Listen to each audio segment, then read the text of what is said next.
Chapter 2760. Chuho suddenly stood up, turned around, and looked around before saying calmly, Xiao Bao should be fine.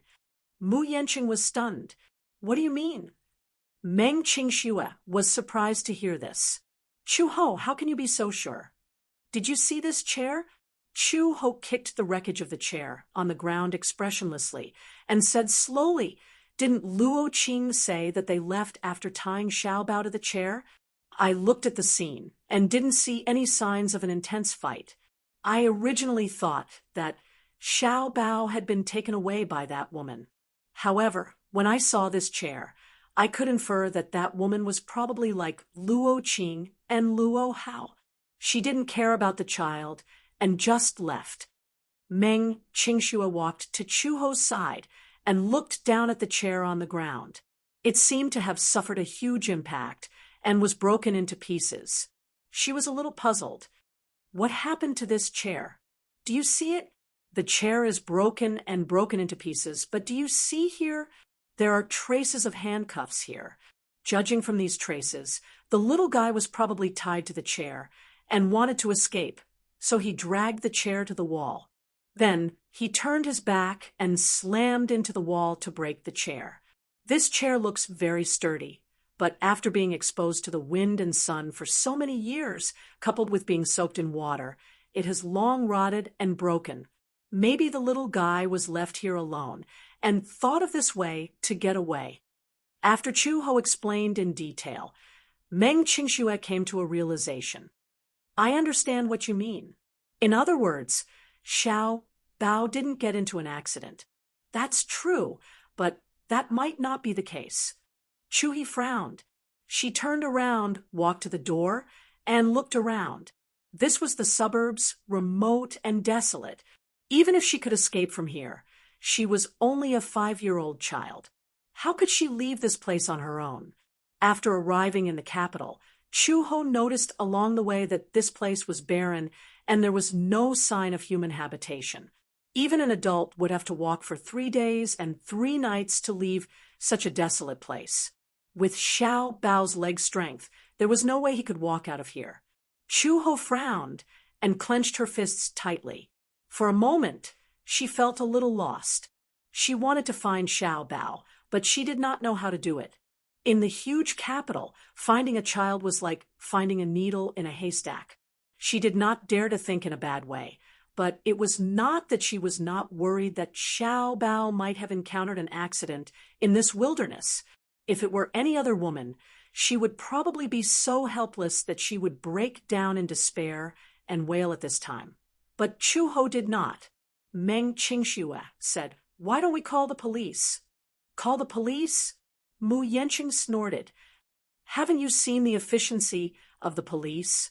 Call the police? There won't be any clues at all. But it's better than just sitting there and not doing anything. Meng Qingxue, however, disagreed. What if Baby Chu meets a kind-hearted person on his way out and sends him to the police station to file a report? Who knows, we might be able to get some leads by calling the police. Chapter 2761. Chuho also silently agreed with this suggestion. Even if Xiao Bao had really met with an accident, they could still get news from him by calling the police. If there was no news, it would probably be the best news. In short, they should contact the local police station first and file a record. What if there was a lead? With such hope, Chuho picked up her phone and dialed the police station's number. After connecting to the police station, she recorded Xiao Bao's basic characteristics and some information, waiting for a slim chance of survival. Just as the group was driving towards the city center, Chuho suddenly received a call from the police station. Hello, are you Miss Chu? I'm from the Yanhu District Public Security Bureau. Previously, the call center received a report from you saying that your son was missing. The name you provided was Xiao Bao Chu, right? Yes. Hearing this, Chuho was a little excited. She held the phone tightly and asked, Excuse me, is there any news from your side? Oh, it's like this. This name was not found in the household registration center. However, I checked online. Previously, the Shangguan Public Security Bureau also received a report that a child was missing and entrusted to the Public Security Bureau to find his family.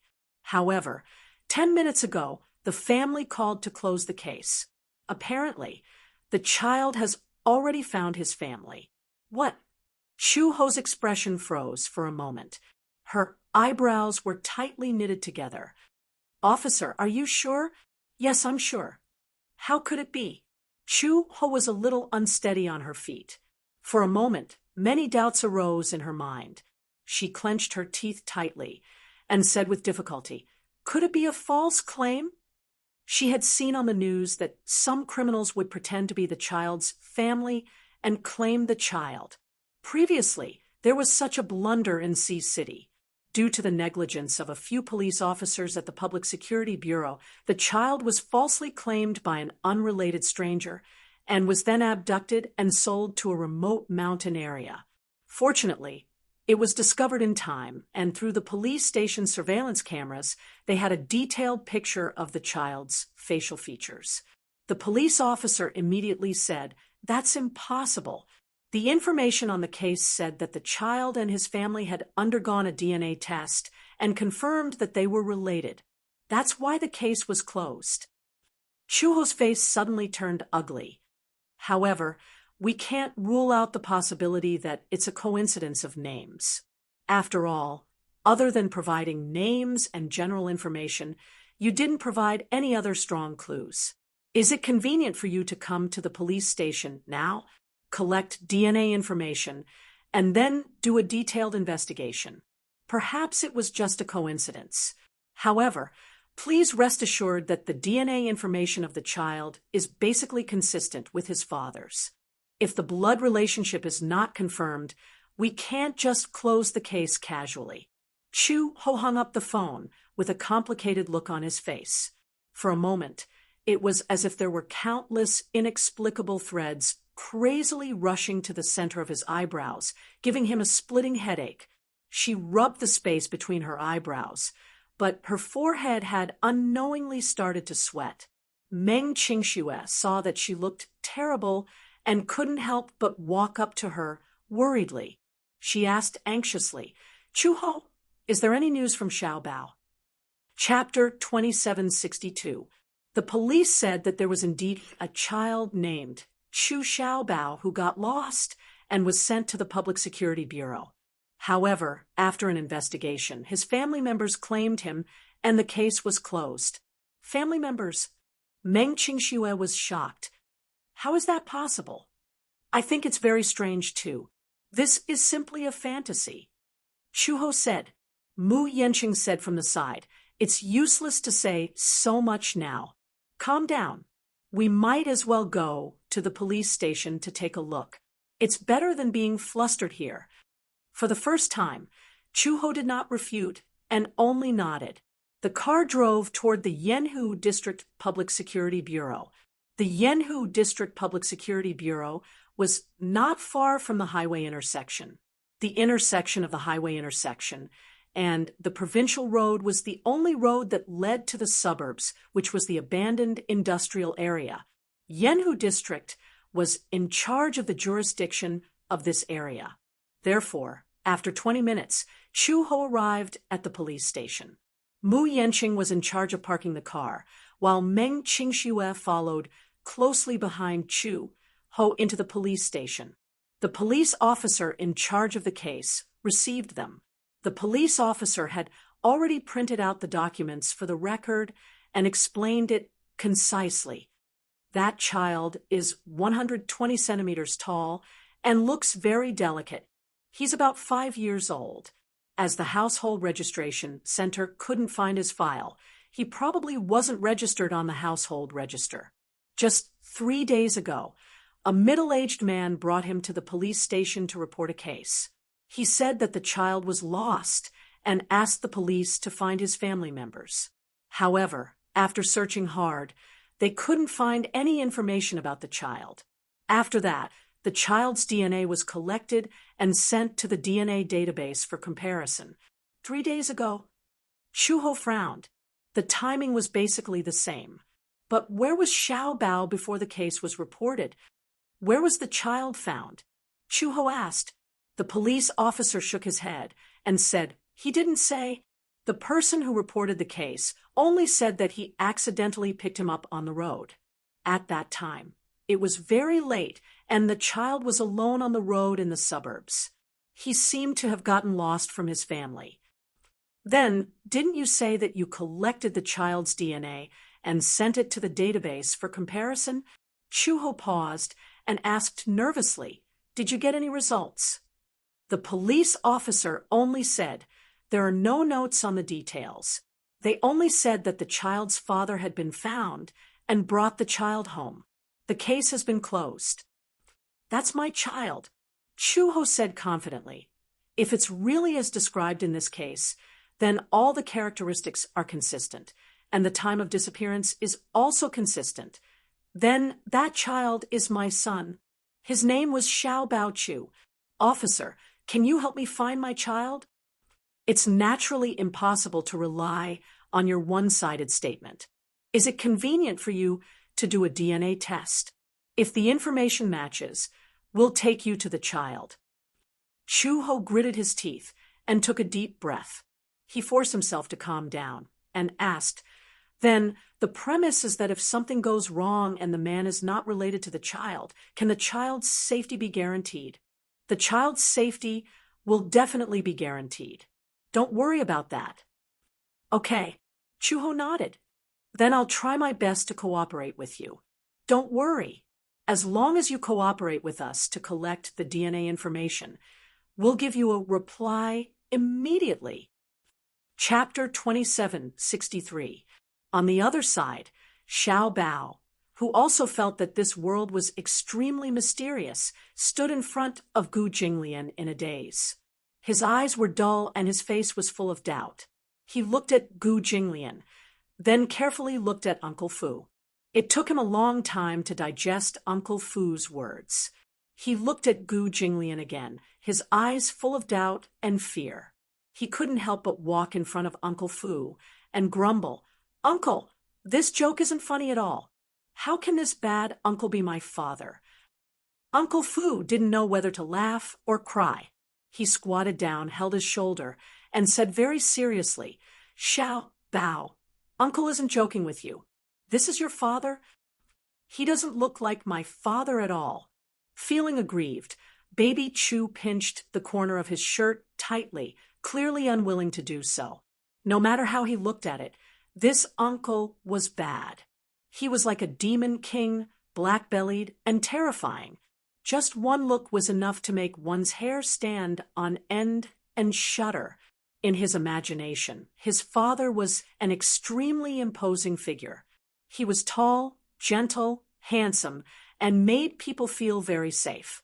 However, this uncle seemed to have a handsome and tall image. He was satisfied, but this gentleness, his temper was obviously very bad.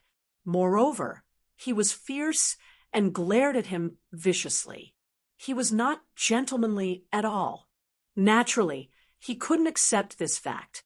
Similarly, Gu Jinglian felt extremely awkward. A little child had appeared out of nowhere. All kinds of evidence proved that this 5-year-old kid in front of him was his flesh and blood. For a moment, he was a little confused and gloomy. He didn't have the awareness of a father at all. When it came to children, other than annoyance and disgust, he didn't have any patience. Therefore, even though the entire Gu family had great enthusiasm and hope for his lifelong happiness, to him, he didn't believe in marriage. It was just that he didn't want children. However, this little kid fell from the sky and was pushed in front of him by Uncle Fu to call him father. He panicked and was at a loss for some reason. He was already feeling conflicted. Looking at Xiao Bao, he was also looking at him awkwardly. He was also very unwilling to acknowledge this father of his. The father and son stood face to face. The awkwardness between them was exactly the same. Gu Jinglian snorted, still in disbelief. He suddenly said, How can my son be so stupid? Xiao Bao Chu heard him. Not only did he hear it, but he also understood it. He was so angry that his little face twisted. He glared at him fiercely and put his hands on his hips in defiance. Then he pouted and glared at him. He said arrogantly, "My father can't be so fierce. I won't admit that you're my father." His face was full of disdain. The repulsion in his eyes was even more obvious. Gu Jinglian was furious and glared at him. If Chu Xiao Bao Chu wasn't used to his cold and threatening gaze, he would have been trembling in fear. However, after these 2 days of interaction, he had gotten used to Gu Jinglian's bad temper. He also gradually got used to his cold expression. He was no longer afraid. Instead, he raised his eyebrows and said provocatively, "Why are you glaring at me? You don't want to acknowledge me, but I don't want to acknowledge you." Humph. You. Chapter 2764. Gu Jinglian was so angry that he was at a loss for words. He cursed fiercely in his heart. Brat! He had learned how to be fierce with his mouth. Uncle Fu immediately gave Gu Jinglian a look. He squatted down and patiently coaxed and coaxed. "Xiao Bao, didn't you say that you really wanted a father? Now that you found a father, why are you saying that you don't want one anymore?" "He's not the kind of father I want," Xiao Bao said angrily. "Besides, not only does this uncle look fierce, he obviously doesn't like me at all. Why should I stick my warm buttocks to his cold face?" Puffed. Stick my warm buttocks to his cold face? Uncle Fu couldn't help but be amused by Xiao Bao's innocent and amusing behavior. As Xiao Bao complained, he looked at Gu Jinglian with a resentful gaze, as if he was silently mocking him with his eyes. Gu Jinglian wasn't a good-natured person. He threatened, "If you look at me again, do you believe that I'll dig your eyeballs out?" Xiao Bao immediately pursed his lips and shrank back behind Uncle Fu. His 2 little hands grabbed the corner of Uncle Fu's shirt in fear. However, he relied on Uncle Fu's presence and was certain that Gu Jinglian wouldn't dare to do anything to him. He continued to provoke him. "Dig if you can." "Humph, big baddie. I won't be threatened by you. Xiao Bao is a brave man. I'm not afraid." "Oh." Gu Jinglian smiled mischievously. He strode over to Uncle Fu and suddenly reached out. He grabbed Xiao Bao's collar and pulled him over. "Ah!" Chu Xiao Bao cried out in alarm. Before he could dodge, and before Uncle Fu could stop him, Gu Jinglian had already lifted him up. Coincidentally, Uncle Fu had specially bought a pair of suspenders for Xiao Bao today. Gu Jinglian's strength was frightening. With just a little bit of force, he grabbed his collar and lifted him up easily. Gu Jinglian looked straight at him. His eyes were cold and sharp, as if they were going to devour his soul. Chu Xiao Bao swallowed nervously. However, he saw Gu Jinglian's lips curl into a cold smile. He said coldly, "Look at you. You're so arrogant. Do you really think I don't dare?" Chu Xiao Bao's shoulders couldn't help but tremble. He didn't dare to struggle. He just bit his trembling lips tightly, and his eyes gradually moistened. He probably knew that he was afraid. He really thought that Gu Jinglian was a man of his word, and that he wasn't just bluffing. But even though he was afraid, so afraid that his whole body was trembling, Chu Xiao Bao still pretended to be brave and clenched his fists. His teary eyes tried hard to widen as he stared at Gu Jinglian. Even though tears kept rolling in his eyes, he tried hard to force himself to not show any cowardly expression in front of Gu Jinglian. Instead, he pretended to be calm and said, "I'm not afraid. You're taller than me and stronger than me.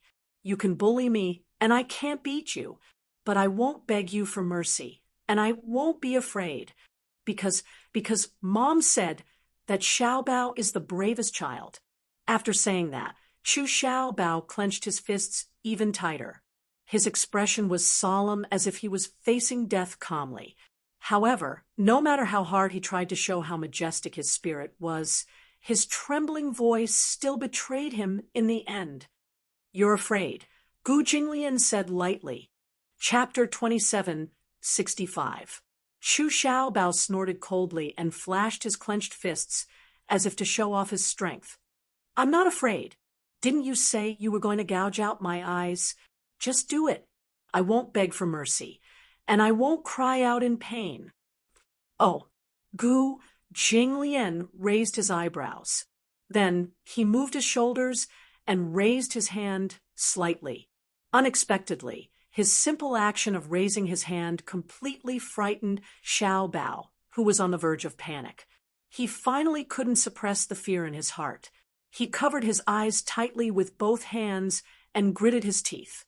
Tears of fear flowed continuously through the gaps between his fingers and rolled down his face. However, he gritted his teeth and tried hard not to cry out loud. His trembling shoulders silently betrayed the fear in his heart at that moment. Uncle Fu couldn't stand it anymore. He immediately walked forward and snatched the child from Gu Jinglian's hands. He was a little angry. "Old master, Xiaobao is still young. You can't scare him like this. The child is so young. He can't be scared at all. Isn't he very stubborn?" Gu Jinglian disagreed. "Since he's my son, how can he be so pretentious? Old master," Uncle Fu said helplessly, "don't you feel sorry for Xiaobao?" Gu Jinglian glanced at him. His gaze was unreadable.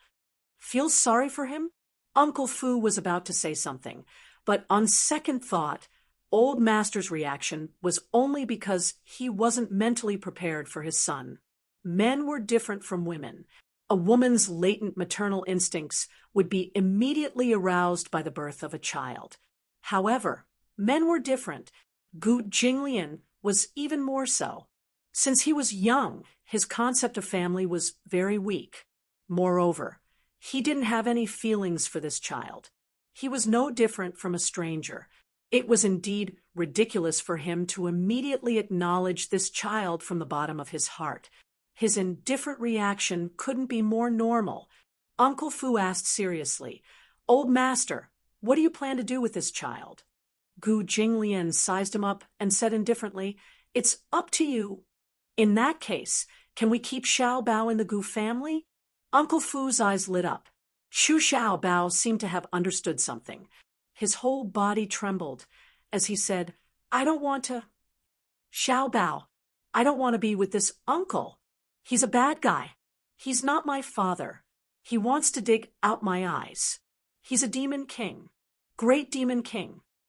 After Chu Xiaobao shouted herself hoarse from complaining, she could no longer hold back her grievances and sobbed, "I want to go home. I miss my mother. I want my mother. Woo woo. I want to go home." Xiaobao. Chu Xiaobao didn't listen to any of Uncle Fu's kind words at all. He rubbed his eyes pitifully with his little hands and cried sadly. Actually, from the first time he met Gu Jinglian, Xiaobao liked this uncle from the bottom of his heart. At that time, Gu Jinglian took him to eat KFC. His heart was filled with anticipation.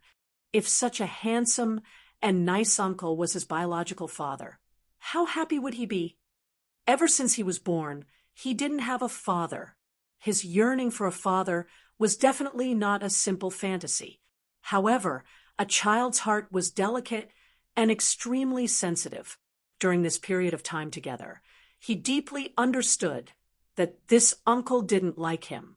Moreover, he really hated him. Chapter 27:66. Chu Xiaobao felt wronged.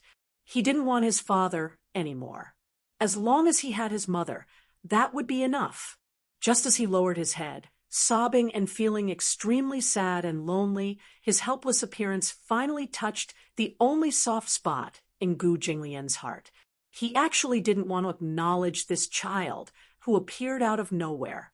He wasn't mentally prepared for a child who appeared out of nowhere and claimed to be his son. He didn't want to acknowledge and accept it. But blood was thicker than water. After all, he was his own flesh and blood. Gu Jinglian wasn't cold to the point of being heartless, especially when he saw Xiao Bao's teary eyes. A taut string in his mind finally snapped. It seemed that because of his helpless appearance, his heart finally softened. Thus, he reached out his large palm and gently rubbed Chu Xiaobao's neat bangs. "Don't cry." He was a little helpless. He looked at Xiaobao and frowned. He wanted to comfort him like a father, but because of his pride, he couldn't bring himself to do so. However, it wasn't right for this child to cry like this. If he didn't restrain him, he reckoned that he wouldn't be able to have a peaceful night. Forget it. Why should he lower himself to the same level as a child? Should he coax him a little? But how could he coax a child? He was a new official and didn't have any experience. Gu Jinglian looked at Xiao Bao gloomily for a long time. After deliberating for a while, he said this with an awkward expression. "Don't cry. Don't you know that you look ugly when you cry?" Baby Chu blinked his teary eyes and suddenly cried even louder with a loud wah. How was this coaxing a child? Uncle Fu broke out in cold sweat. He said, "Master, this isn't how you coax a child. If you say this, the child will only cry more sadly." Gu Jinglian's expression was awkward for a moment. Then he glared at him coldly. Who's coaxing him? I just feel that his crying is annoying.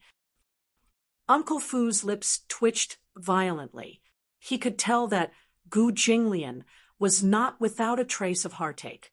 Although he said that he was annoyed by Baby Chu's cries, it was definitely not that he did not feel any heartache. However, Gu Jinglian had always been so arrogant and unyielding. It was absolutely impossible for him to bow his head to a child. Uncle Fu sighed. Hence, he carried the crying child to Gu Jinglian and said sternly, "Master, please hug him." Gu Jinglian looked at Baby Chu in disgust, who was nestled in Butler Fu's arms and crying pitifully with tears and snot all over his face. His forehead turned green. To him, even though he was usually able to call the wind and summon the rain, no matter how troublesome the matter was, it couldn't compare to standing in front of a child at this moment. The child was such a fragile little thing. His entire body was soft and chubby. He was like a glassware that would break easily with a drop. He didn't even know where to pick him up. "Master, children are very easy to coax.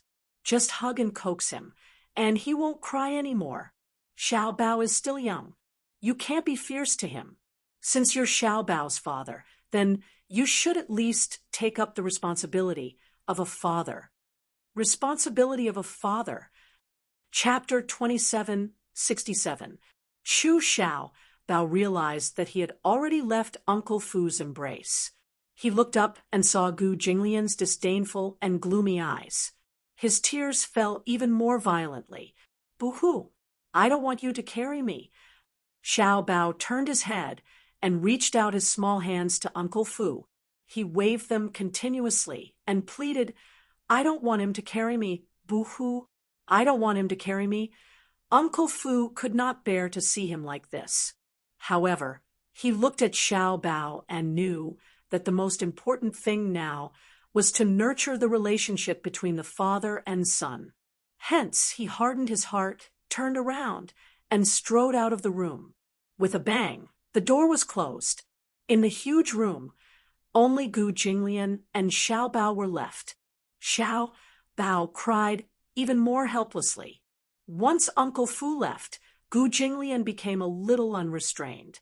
Hearing Xiao Bao's cries, he said fiercely, "If you cry again, I won't go easy on you." Although Xiao Bao felt wronged and afraid, such a threat was extremely effective. He stopped crying immediately.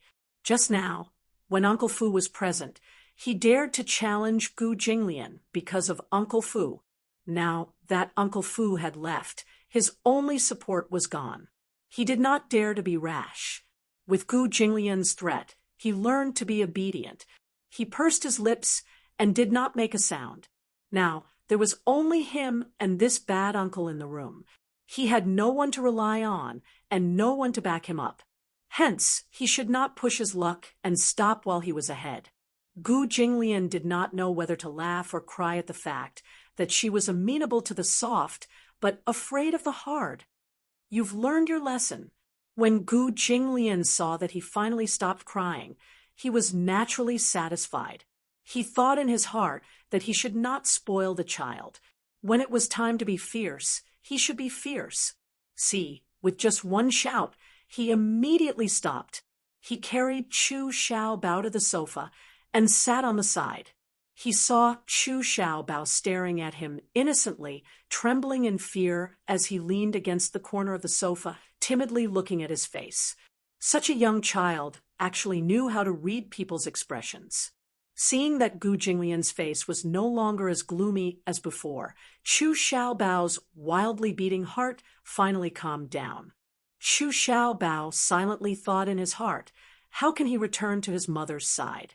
After thinking about it, he looked at Gu Jinglian again. Crying and throwing a tantrum wouldn't work, so the little guy decided to use a stalling tactic. Thus, he pursed his lips and said carefully, "Uncle, let's make up, okay? I won't be angry with you anymore. Don't be fierce to me, okay?"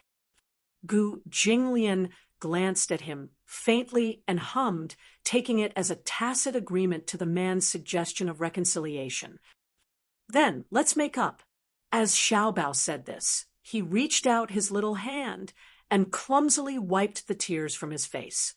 His eyes darted around and suddenly asked tentatively, "Uncle said that you're my father. Is that true? Or is he joking?" Gu Jinglian narrowed, his eyes slightly. He did not know what this little guy was up to. Thus he casually crossed his legs and elegantly stretched his posture, admitting, "It's true." "No way." Chu Xiaobao naturally did not believe him. He asked suspiciously, "You're not lying to me, are you?" Chapter 27:68. As he spoke, he thought to himself that although this uncle looked very handsome, he was so fierce and had such a bad personality. He definitely could not find a wife. His mother said that many men could not find a wife, so they had no choice but to buy children from human traffickers at a high price. Some of these children were abducted, and some were cheated. Therefore, he was certain that this uncle could not have children, so he lied to him and said that he was his father. Yes, that must be it. Gu Jinglian's eyes twitched when he heard this. Could not find a wife. Physically weak. Unable to have children? Could it be that this brat was implying that he had a physical defect? Baby Chu thought that he had hit the nail on the head when he saw the look on his uncle's face. Hence, he tried to console him in all seriousness. "Uncle, it's actually not that embarrassing to have some physical defects. You don't have to feel inferior. Maybe there's still hope for a baby. But I can't be your son. I still have my mother. If she can't find me, she'll be worried." Gu Jinglian was speechless. Did this kid think that he was lying to him? He frowned and suddenly took out a cigarette box. He lit a cigarette and took a deep puff. Then he flicked away the ash and said calmly, "What kind of person is your mother?" Quack! The abrupt question stunned him for a moment. "Didn't you say that you want to go back to your mother?" Gu Jinglian continued. "Why don't you tell me your mother's name and what characteristics she has? As long as I know the details, I can help you find her." "Really?" Xiaobao asked excitedly. "Can you really help me find my mother?" "Yes. That's impossible, right?" Xiaobao quickly regained his senses and looked at him suspiciously. "Even the police can't find my mother. How can you?" "I have a way. They are useless, but I have the ability." Gu Jinglian looked at him from the corner of his eyes. "Of course, if you don't want to tell me, I won't force you." He was retreating in order to advance. The reason why he asked about that woman was because he was curious about the child's mother. It was true that he had many women, but it wasn't like he couldn't count them all. If this guy could provide him with some characteristics, he might be able to think of something. Xiao Bao thought about it for a long time. Finally, his eagerness to find his mother overshadowed everything else. He hesitated for a long time before saying, "My mother's name is Chu Ho. She's very tall, thin, and has short black hair. She's a police officer. However, I've heard a lot of people say that my mother wasn't born and raised in Yen City. They all said that when my mother was pregnant with me, she had an accident. 5 years ago, they rescued my mother from the river. At that time, his mother seemed to have suffered a head injury and lost all her memories. She didn't even remember her own name. The name Chu Ho was given to me by my mother." After a pause, the little guy continued, "After I was born, my mother worked at a police station and came home very late every day. If I have to talk about some characteristics, my mother is very beautiful. She has a pair of big eyes, a high nose, and a pair of lips that are not too thin or thick." Chapter 2769. Based on the clues provided by Chu Xiaobao, Gu Jinglian formed a portrait in his mind, but he could not remember for a long time that he had been in contact with such a woman. Short hair? Just this point alone was enough to cut off all the clues. Among the women he had been with, none of them had short hair. He liked long hair, dark, and waist length. Therefore, among the women he had been with, none of them had short hair. She was very tall and very thin. As a police officer, it meant that she had good skills. However, for Chu Xiaobao, the so-called very tall might not be very tall. Relatively speaking, for a child's field of vision, the concept of very tall was probably between 1.5 to 1.6 meters. The most important point was previously, through the DNA genetic test at the police station, he could not find her in the DNA information database. This meant that this woman was an illegal resident. There were only a few reasons why she was an illegal resident. Either she had been missing for too long and her household registration had been canceled, or she had a special identity, such as a member of the Black organization, a black agent, a spy, an assassin, or an undercover agent. Wait, undercover? Suddenly, a thought flashed through Gu Jinglian's mind. He frowned. In the river of sand in his memory, a woman's cold face flashed past black shoulder-length hair, exquisite facial features, cold eyebrows, and a kind of boldness that ordinary women did not have. She did not have a name, only a code name, Vermilion Bird. Vermilion Bird, the highest anti-crime inspector of the Interpol. Could it be her? Gu Jinglian was not very clear about this woman's appearance, but vaguely, those exquisite eyebrows seemed to match Xiao Bao's young and tender eyebrows. Gu Jinglian was in a daze for a long time. 6 years ago, this woman was planted by his side as an undercover agent. At that time, when he first came to power, he was ambitious. In order to expand his territory, he was unscrupulous and ruthless. He offended many forces. The Gu family's power continued to expand. In the end, because of the cross-border arms sales, they even built 2 military factories in Vietnam and North America, which alarmed the Interpol. However, at that time, the Gu family had many connections in the capital. Coupled with the protection of the country's government, the Interpol could not do anything to them. At that time, Vermilion Bird was an anti-corruption inspector. She was sent on a mission to infiltrate the Gu family as a spy. She used her methods to get close to him and was ordered to carry out an assassination plan. However, because her identity was exposed and the assassination failed, the Gu family sent people to hunt her down. In the end, she managed to escape, and her whereabouts became a mystery. Thinking of this, Gu Jinglian furrowed his brows. His gaze was deep and serene as he collected his thoughts. His gaze was complex. He didn't know that the woman was pregnant, with his child. This woman was very powerful. Back then, when she was placed by his side, she did not reveal any flaws. Even he did not notice anything strange about her. However, 5 years ago, his whereabouts were unknown, and his whereabouts were a mystery. In this way, the characteristics of all aspects were basically consistent. He didn't expect it to be her. He thought that she was dead. Interpol also secretly searched for her for a few months, but in the end, they could only conclude that she was dead. After losing their beloved general, the Interpol secretly erased all her information for 100 years. But did she lose her memory? So, she didn't remember anything, including her memories of him. Chapter 2770. In the police station, Chu-ho sat quietly on the bench, patiently waiting for news. Unknowingly, it was already late. Mu Yanqing settled Meng Qingxue in a hotel. Her body was still weak, and she was exhausted after a day's drive. Although she was a little worried about Xiao Bao's whereabouts, Chu-ho comforted her that even if she stayed at the police station, she might not be able to make any progress. She might as well go back to the hotel to rest first. Meng Qingxue listened to her.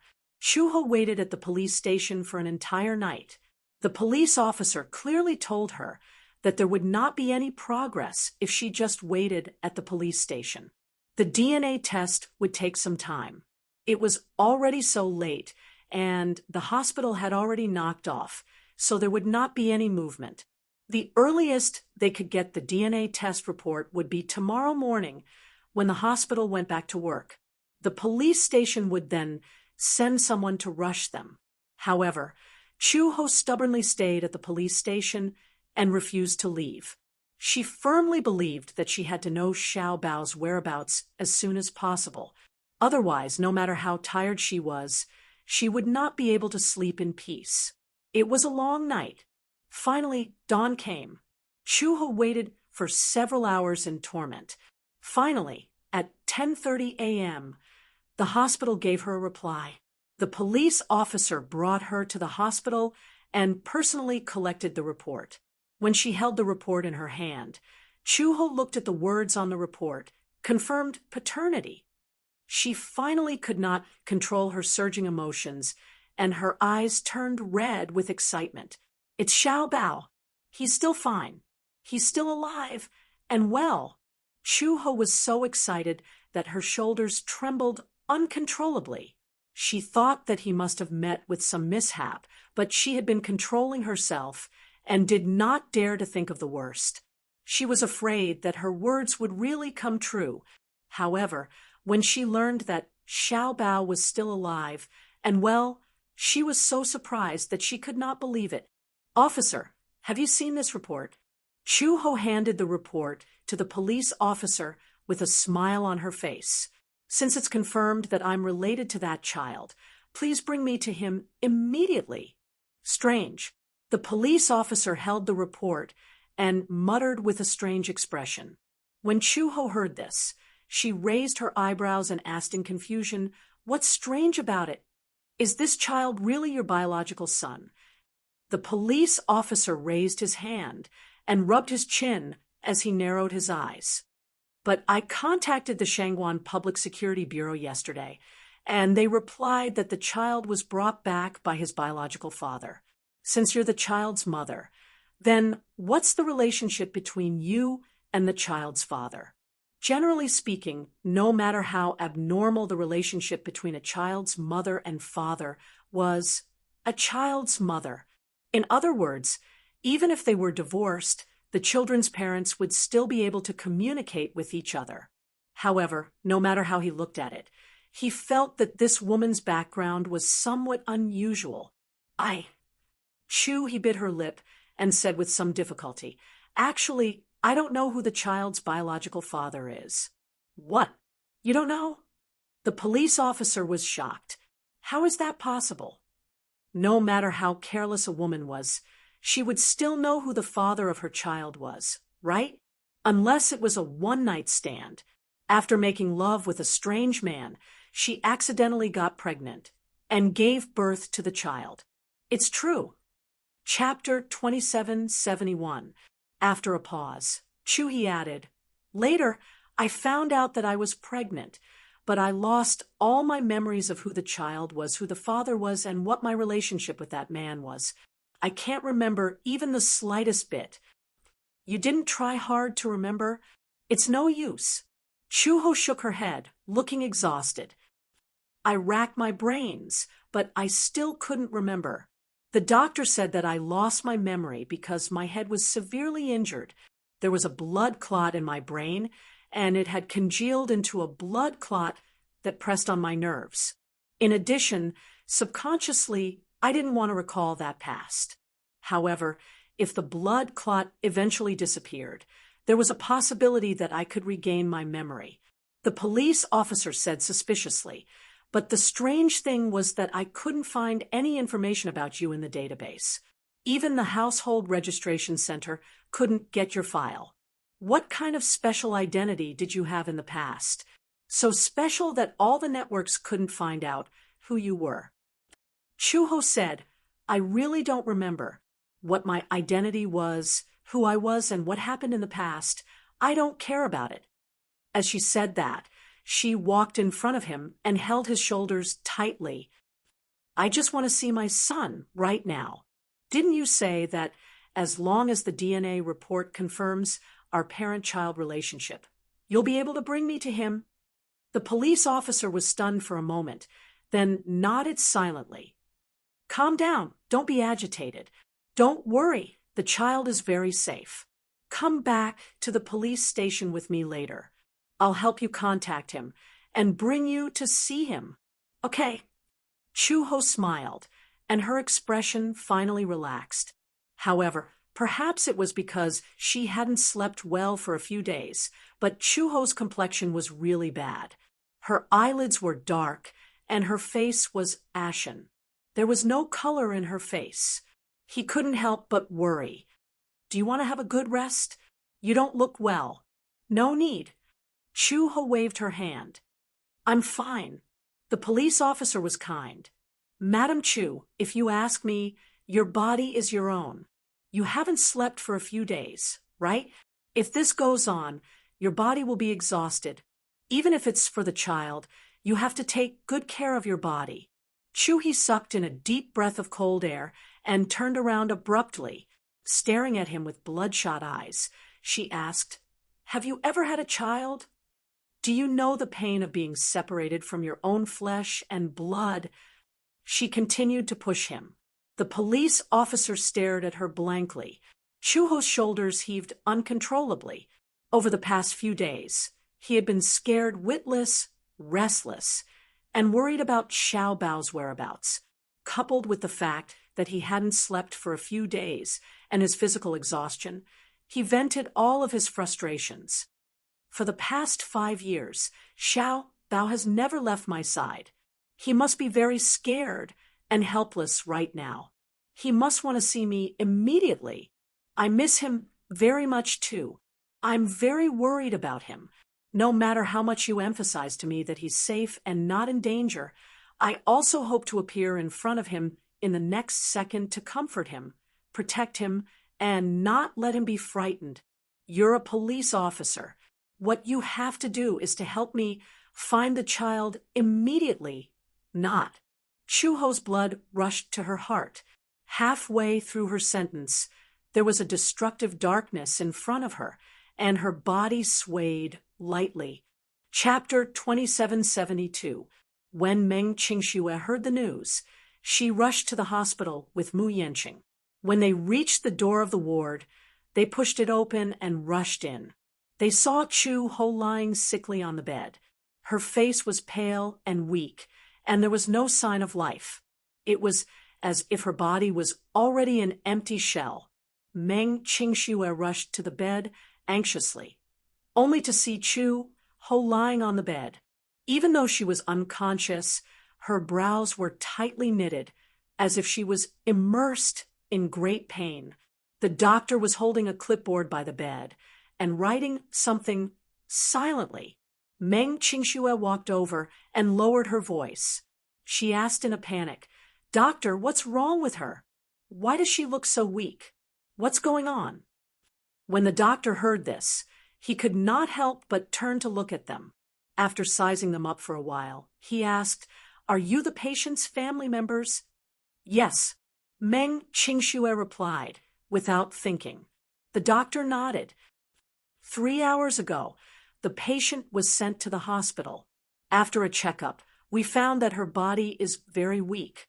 Preliminary diagnosis is that she has not had good rest for a long time and is physically exhausted. Furthermore, she has very serious anemia. Moreover, after a brain CT scan, we found that there is a large blood clot in the patient's head that is pressing on the cranial nerves. "Is it very serious?" Meng Qingxue asked worriedly. As the patient's family member, don't you know about her physical condition? Her condition is very serious. She needs immediate surgery to drain the blood clot. The doctor was a little surprised. Meng Qingxue shook her head. "I only know that she suffered a serious head injury due to an accident and lost all her memories. The patient has amnesia?" "Yes." The doctor pondered for a moment before saying, "It's probably because the blood clot is pressing on the nerves. I suggest immediate surgery." Meng Qingxue sucked in a breath of cold air, obviously a little shocked. "Surgery?" Her hands trembled uncontrollably. "Don't tell me we need a craniotomy?" In her impression, any surgery that required moving the brain was a craniotomy. However, such a surgery was too risky. "When the time comes, a few surgical plans will be given." It also depended on the specific location of the blood clot. If it was in the brain or the internal capsule, it would definitely require a craniotomy, which was also very risky. However, if the location of the blood clot is relatively shallow, we can also perform a minimally invasive surgery to remove the hematoma through ventriculoscopy. Minimally invasive? Is it an incision on the surface of the head? The doctor nodded. "Yeah, that's pretty much it. What if we don't do the surgery?" There are countless possible risks, but for the time being, we can't determine the specifics.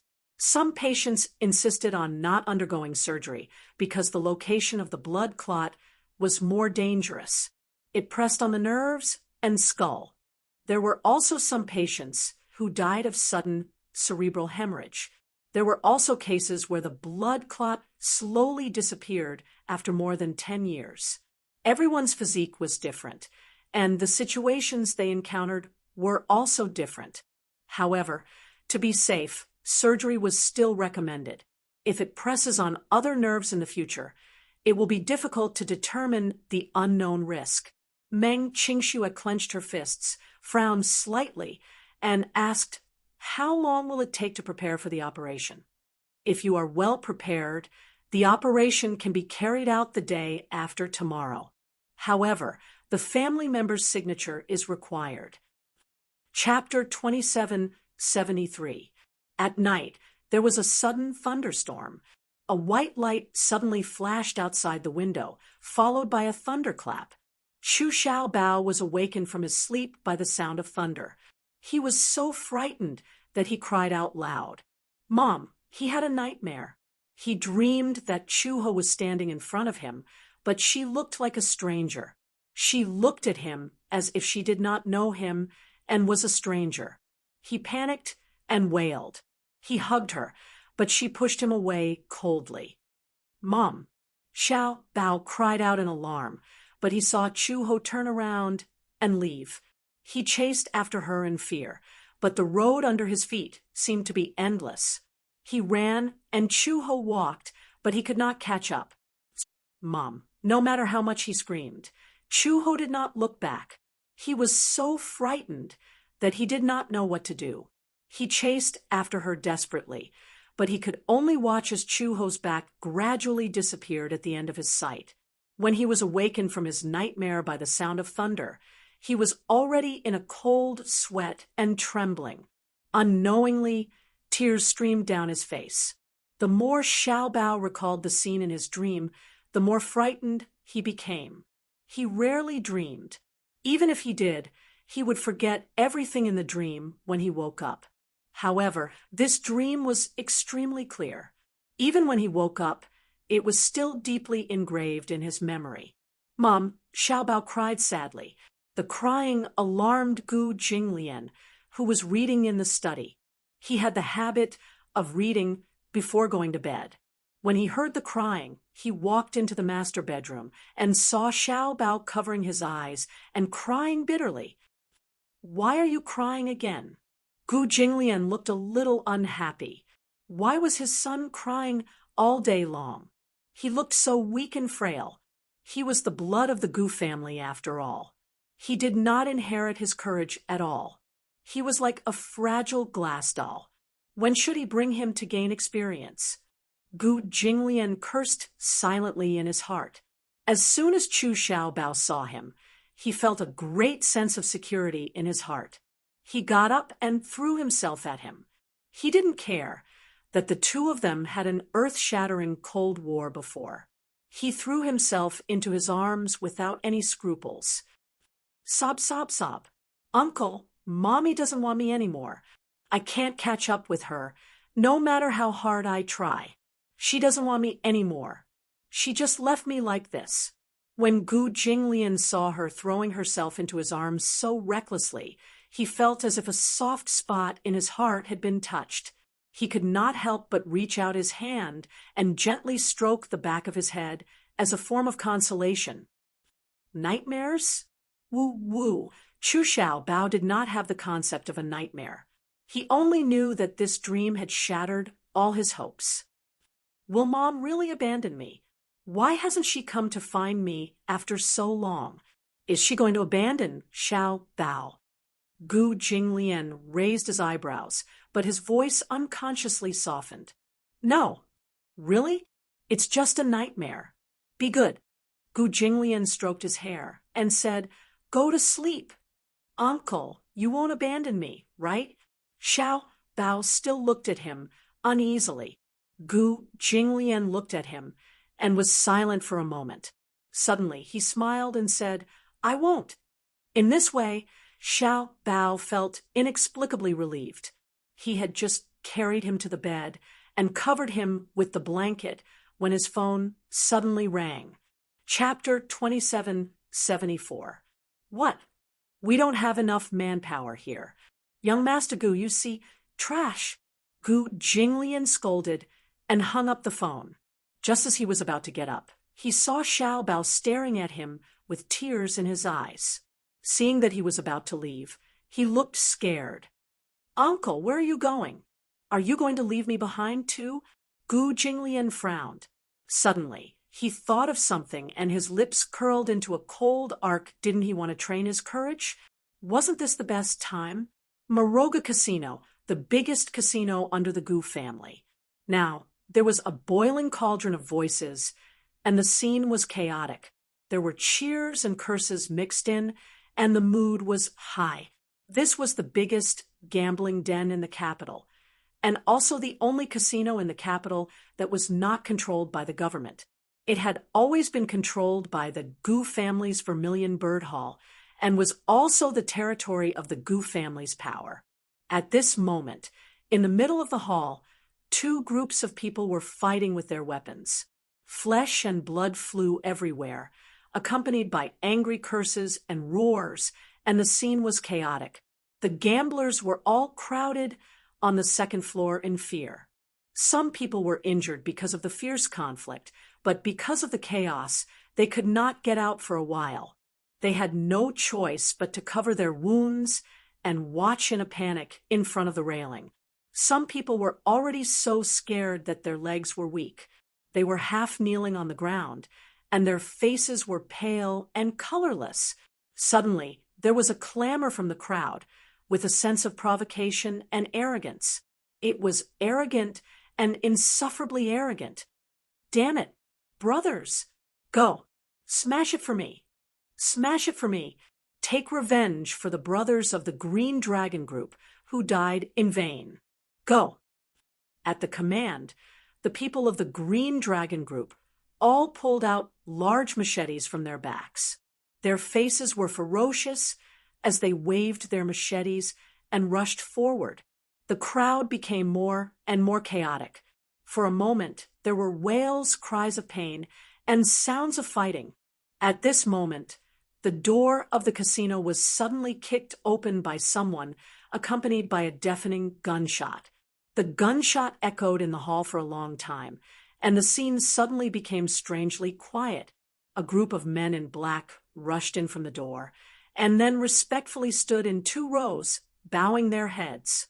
Then, a cold man's voice came from the door. "I heard that someone is causing trouble on my territory?" Just as he finished speaking, there was a sound of casual footsteps at the door, and a tall and slender figure slowly walked in. Everyone was stunned and surprised. Under the gazes of 2 rows of men in black, Gu Jinglian stood tall with his hands in his trouser pockets. His sharp eyes swept across the crowd gathered together, and he let out a low chuckle. "Green Dragon Group's mood. Or was it because I was not ruthless enough that you dare to stir up trouble under my watch?" The man was wearing a black British long windbreaker, a pair of black trousers, and a pair of black high boots. His sharp black hair was neatly tied to his ears. He looked neat and free, and his whole body exuded an unruly aura. He was obviously a young man, but when he stood there, his every movement showed the demeanor of an emperor. It was as if he was born with an elegant and arrogant temperament.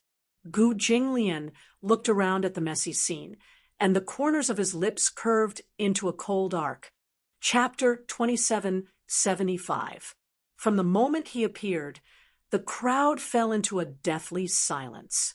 Everyone looked towards the door, and their hands froze in place. The people from the Green Dragon Gang were stunned. They were shocked by his imposing manner and stood rooted to the ground, not daring to move. "Young Master Gu! It's young Master Gu!" A man suddenly exclaimed in surprise and rushed out from the crowd. He quickly ran in front of her and respectfully bowed his body. He lowered his head and said loudly, "Young Master Gu, I don't know what happened today, but the Green Dragon Gang brought people to cause trouble."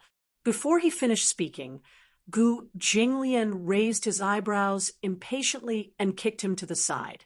The force of the blow was so strong that even the man who had been fighting in the black streets for many years could not withstand it. He flew a few meters away and fell to the ground, coughing up a mouthful of blood. "Useless thing," Gu Jinglian arrogantly scolded and walked in front of him. He kicked his shoulder. The man groaned and fell to the ground, his face full of cold sweat. Gu Jinglian walked towards him, and his patent leather boots stepped on his chest mercilessly. He coughed and raised his head. He saw a pair of evil eyes shining like a ghost hiding in the night, ghostly and fierce. He narrowed his eyes dangerously. The man was so scared that he hurriedly got up and knelt on the ground, trembling. His shoulders trembled violently. I said, "I don't keep useless people under me." Gu Jinglian said coldly. His amber eyes suddenly flashed with a glimmer of light, and there was a touch of disdain in his eyes. He slowly raised his eyes, and his sharp gaze swept across the crowd in front of him. His voice was like a bloodthirsty demon. "You dare to cause trouble here, so don't dream of walking out of here alive." After saying that, he raised his chin and signaled with his eyes. The door behind him was closed and locked. A group of men in black took out their pistols neatly and skillfully. The dark holes were aimed at the people from the Green Dragon Gang. At the same time, the gamblers who surrounded the railings on the second floor sucked in a sharp breath. Gu Jinglian looked up expressionlessly and pulled out a pistol from his waist. He pointed it at the crowd and curled his lips impatiently. "I'll shoot whoever makes another sound." His skin was fair and clean, his eyebrows were sword-like, and his eyes were upturned. He looked extremely devilish. His facial features were clearly so beautiful and exquisite. His delicate and pretty contours were dyed with traces of cold and sharp heroic spirit because of his cold eyes. Cries of surprise rose and fell from the group of gamblers as they retreated one after another. On the other side, the members of the Azure Dragon group opened up a path. A burly man slowly walked in front of Gu Jinglian. This man was the leader of the Azure Dragon group, known as Long Si. The Dragon Sect was the head of the 3 major Haydao clans in the capital.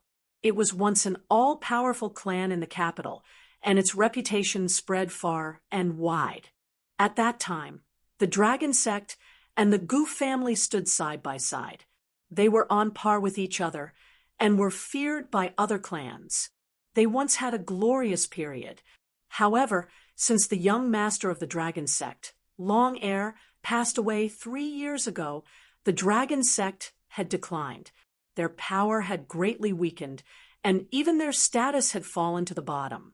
Chapter 2776. The Long family's bloodline was extremely weak. In the early years, because the Long family's status was unstable, Long Air's first 2 children were assassinated and persecuted. Later on, Long Air had a son.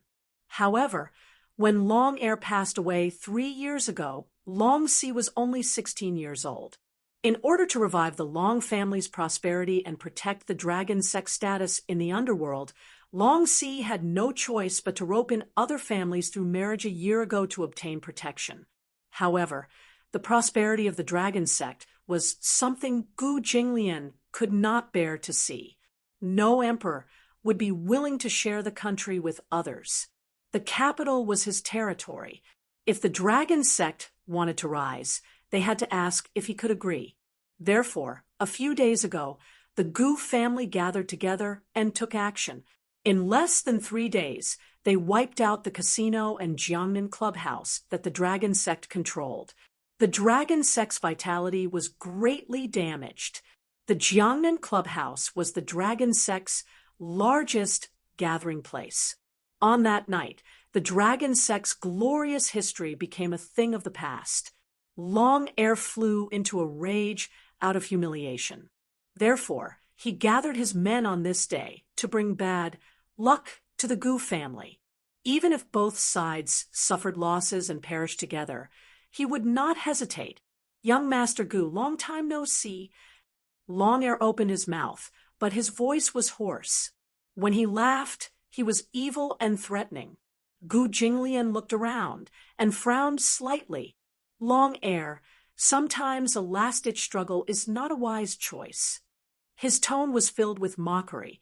Long Air flew into a rage out of humiliation and said angrily, "Cut the crap.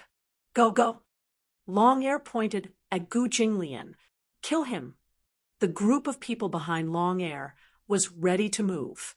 With a command, the group of burly men behind Long Air rushed toward Gu Jinglian at lightning speed. "Gu Jinglian, tonight is the day you die." Gu Jinglian looked at the crowd rushing toward him casually and sneered. Then he waved his coat away and gently unbuttoned his collar. "Protect young Master Gu." The Dragon Sect's fighters rushed towards him. The man in the lead had a body of terrifying muscles, especially the bulging muscles on his arms. It was as though his clothes were about to burst. He strode over, raised his fist, and smashed it down on Gu Jinglian's face. However, in the next second, Gu Jinglian raised his hand and caught his punch. The man was shocked and looked up, only to see a cold look of contempt in Gu Jinglian's eyes. "You overestimate yourself." In the next second, Gu Jinglian twisted and broke his wrist. "Ah!" The man roared in pain. Gu Jinglian pulled out his gun and aimed it between the man's eyebrows. With a bang, he gave the man a quick death. Blood splattered all over his body, staining it red. Gu Jinglian smiled coldly, but he didn't say much. He waved his hand lightly, and his subordinates immediately swarmed forward. Gu Jinglian was famous for his ruthlessness.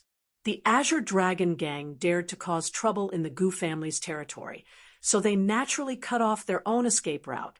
Chapter 2777. Bang, bang, bang. Longxi turned pale with fright. He did not expect Gu Jinglian to be able to mobilize so many people in such a short period of time. The two sides fought fiercely, and the scene was intense. Smoke filled the air, and blood flowed like a river. Tonight was destined to be a bloody night in Moroga. There were severely injured people lying on the ground. Some of them had already stopped breathing. Most of the gamblers had seen the world, but they had never seen such a grand scene. They could not help but be stunned on the spot. Some of the more timid ones were so scared that they almost peed their pants. Just as the crowd was restless, a child's loud cry suddenly came from outside the closed door. Gu Jinglian paused and silently put away his gun. He signaled to his subordinates with his eyes. As soon as the door was opened, the child's childish cries became louder and louder. A handsome young man rushed in with a crying face, holding a child who looked no more than 5 years old. Gu Jinglian took a look, and his eyebrows twitched. Dark clouds covered his face. Everyone looked at the child. The man was very tall, so when such a small child nestled in his chest, he looked too small. The boy was very cute. His skin was fair and tender, his hair was black, and his eyes were bright and clear. At this moment, there were sparkling tears in his eyes. However, this child was not as soft and weak as she looked. At this moment, she had a fierce expression as she bared her fangs and brandished her claws, tearing at the man's face and hair. She kicked and kicked at the man's arms with her little feet as she cried loudly. The man was called Mammon, and he was one of Gu Jinglian's most trusted subordinates. Now, such a fierce man was carrying such a small child.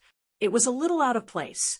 He held up the little child's hands in front of Gu Jinglian, as if he was presenting a treasure. "Boss, the young master has been crying nonstop. I can't coax him no matter how hard I try." Mammon frowned in distress. Before he could say anything, Chu Xiaobao in his arms pouted his cherry-red lips and cried out twice. His teary eyes stared innocently at Gu Jinglian. That sad and pitiful look in his eyes made one feel pity for him. Gu Jinglian carried him in his arms with one hand. Chu Xiaobao hugged his shoulders and looked around curiously. Just now, he was carried by Mammon outside the door. It was pouring rain outside, and thunder was rumbling. He was timid and was scared to tears, crying for Gu Jinglian. Gu Jinglian did not want the little guy to come into contact with such a scene. However, as the young master of the Gu family, he would definitely see more of such scenes in the future. He soon discovered the corpse lying in a pool of blood in the casino. Confusion flashed across his eyes, but when he recognized the sticky bloodstains on the ground, his face turned ghastly pale in fright. "Uncle!" "Ugh, so much blood!" Mammon looked at the child's shocked expression and could not help but ask worriedly, "Do you want the young master to leave for a while?" "No need," Gu Jinglian sneered. "The people of the Gu family have lived a life of licking blood from the tip of a knife since they were young. If they can't even see such a scene, how can they still be considered a member of the Gu family?" Chapter 2778. There's no need.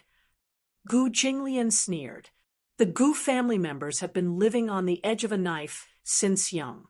If they can't even see such a scene, how can they still be considered part of the Gu family? Gu Jinglian carried Xiao Baochu with one hand. His eyes suddenly narrowed dangerously as he cursed silently in his heart. Who gave the Green Dragon Gang the courage to come knocking on his door? As he thought about it, he called out, "Lin Suong!" A response came from the black suit behind him. After a while, a burly man walked out. He lowered his head and walked in front of him. He said in a deep voice, "Boss, Please give me your orders. Gu Jinglian's fingertips gently caressed the baby's soft cheeks.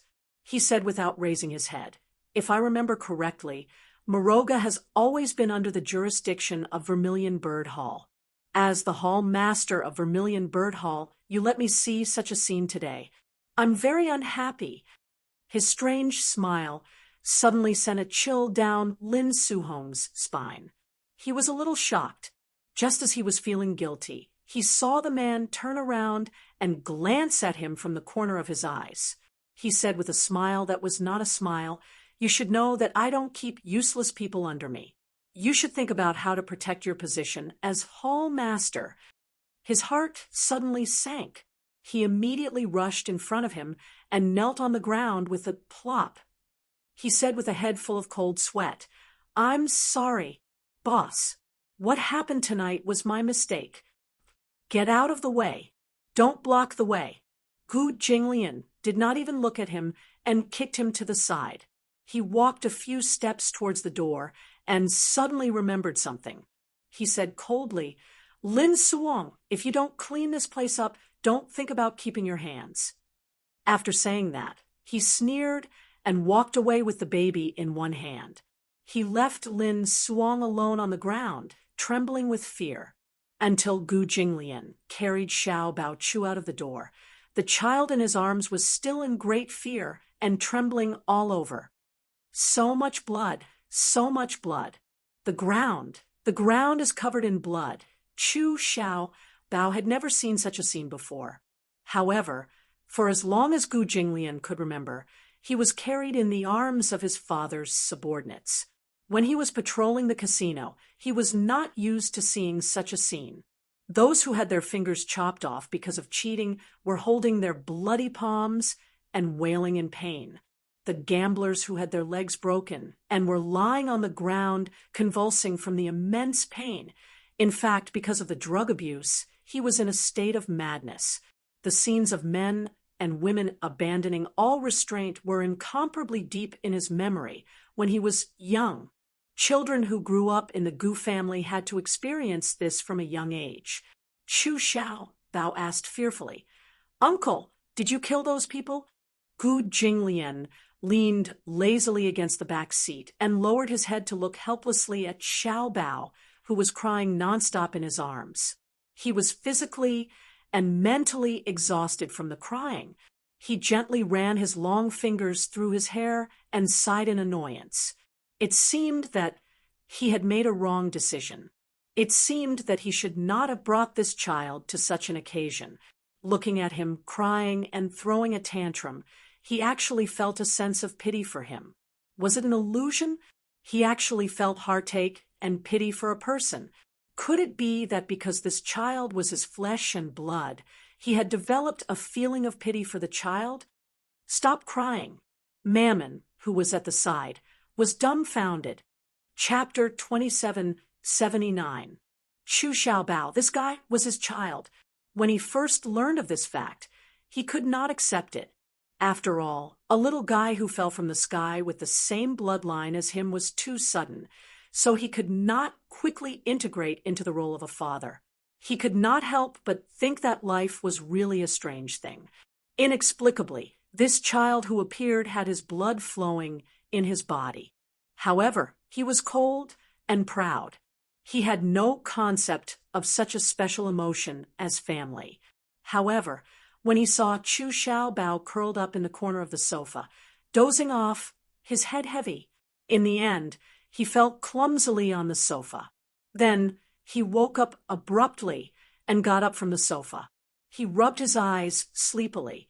That sleepy and confused look was actually a little simple and honest and cute, like a little panda. For some reason, the place in his heart softened slightly. For the first time, he realized that such a cute little guy was his son. He walked to the sofa and reached out to ravage his head. In his confusion, Xiao Bao reached out his small hand to grab his hand. Such a small hand just happened to hold two of his fingers. It was so soft and cute. This kind of emotion resonated with him. It was really magical. Her hands were so small and tender as if they were carved out of tofu. Her cheeks were pink and had the unique, milky fragrance of a child. Her chubby body, especially her belly, was so round that it looked as if it could be broken by the wind. Perhaps it was because she had eaten her fill at dinner. Gu Jinglian looked at him seriously. His eyebrows and eyes were similar to his, but they were not fully open yet. His eyes were black and white, watery and sparkling. His eyelids were slightly red. Perhaps it was because he had cried just now, but his eyelashes were still faintly stained with dew. They were very similar. At first, he did not particularly look at this child. When his subordinate said that this child was similar to him, he did not think much of it. However, after taking a closer look, he realized that they were very similar, just like a replica of him when he was young. This was his son, Gu Jinglian's son, a descendant of the Gu family.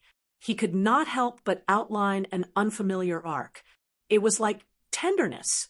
Seeing him cry, Gu Jinglian finally could not bear it. "Maman?" "Yes," Gu Jinglian said. "Bring the little toy from the trunk over."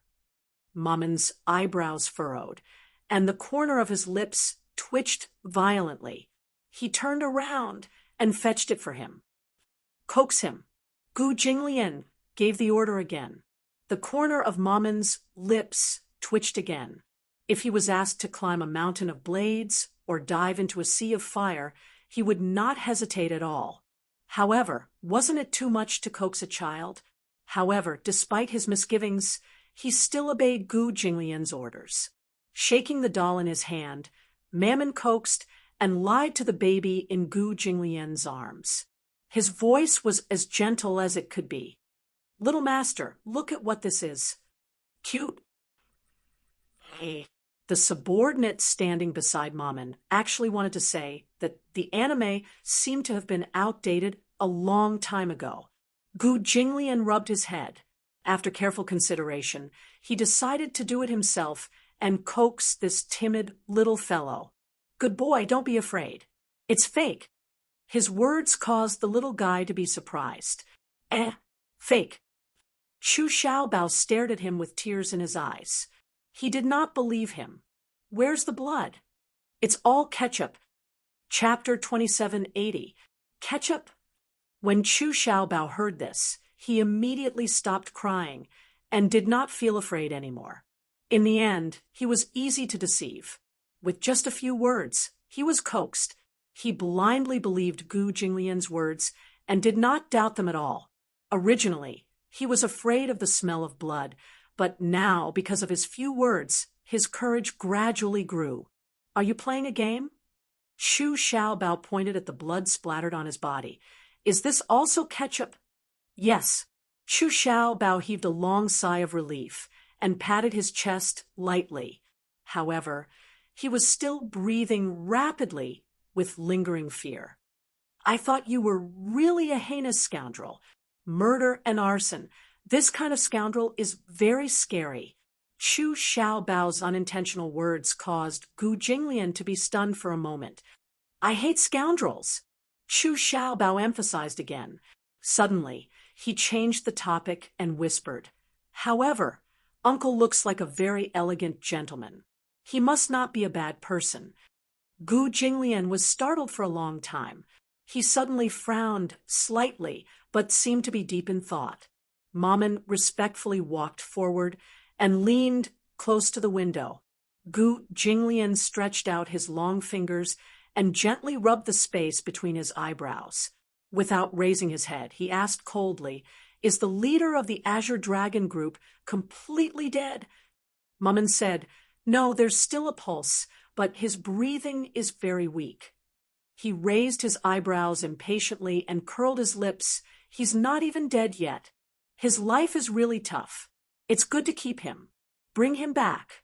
I still have something to ask." "Yes, there's more." Mammon was puzzled.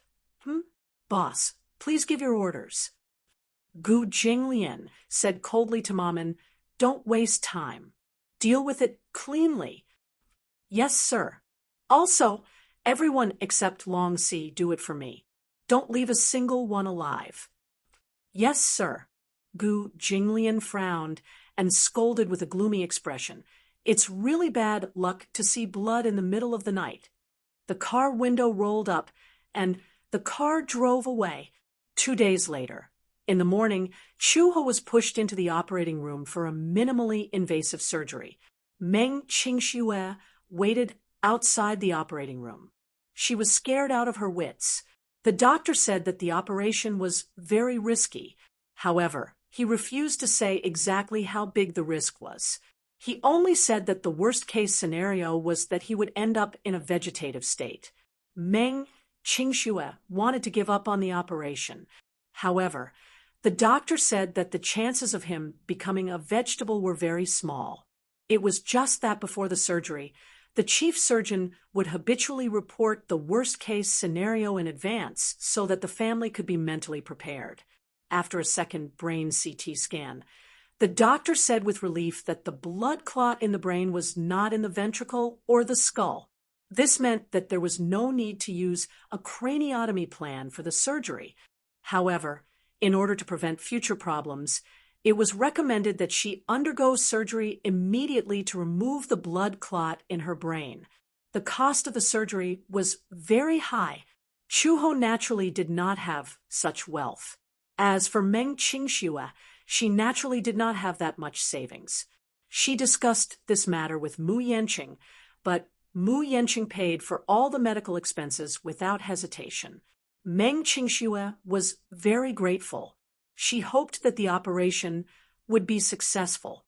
It would be best if Chu Ho could recover his original memory. Losing one's memory was a very painful thing. She did not expect Mu Yanqing to agree to it so readily without a second thought. Chapter 2781. He was not so kind-hearted as to pay hundreds of thousands of yuan for an unrelated person's medical expenses for no reason. However, Chu Ho was different. During this period of time, Meng Qingxue had been staying at his house. He had to admit that Chu Ho had taken very good care of her. He wasn't a heartless person, and he still had to remember this favor. After all, he did not take good care of his woman. This Chu Ho had taken care of Qingxue for him for a period of time. He had to repay this favor. Moreover, to him, a few 100,000 was an insignificant amount. It was completely insignificant. However, if such an insignificant amount could evoke her gratitude, then it would definitely be worth it. While the operation was still ongoing, Meng Qingxue called Mu Yanqing. Mu Yanqing said that there was a board meeting in the morning and that he needed to attend.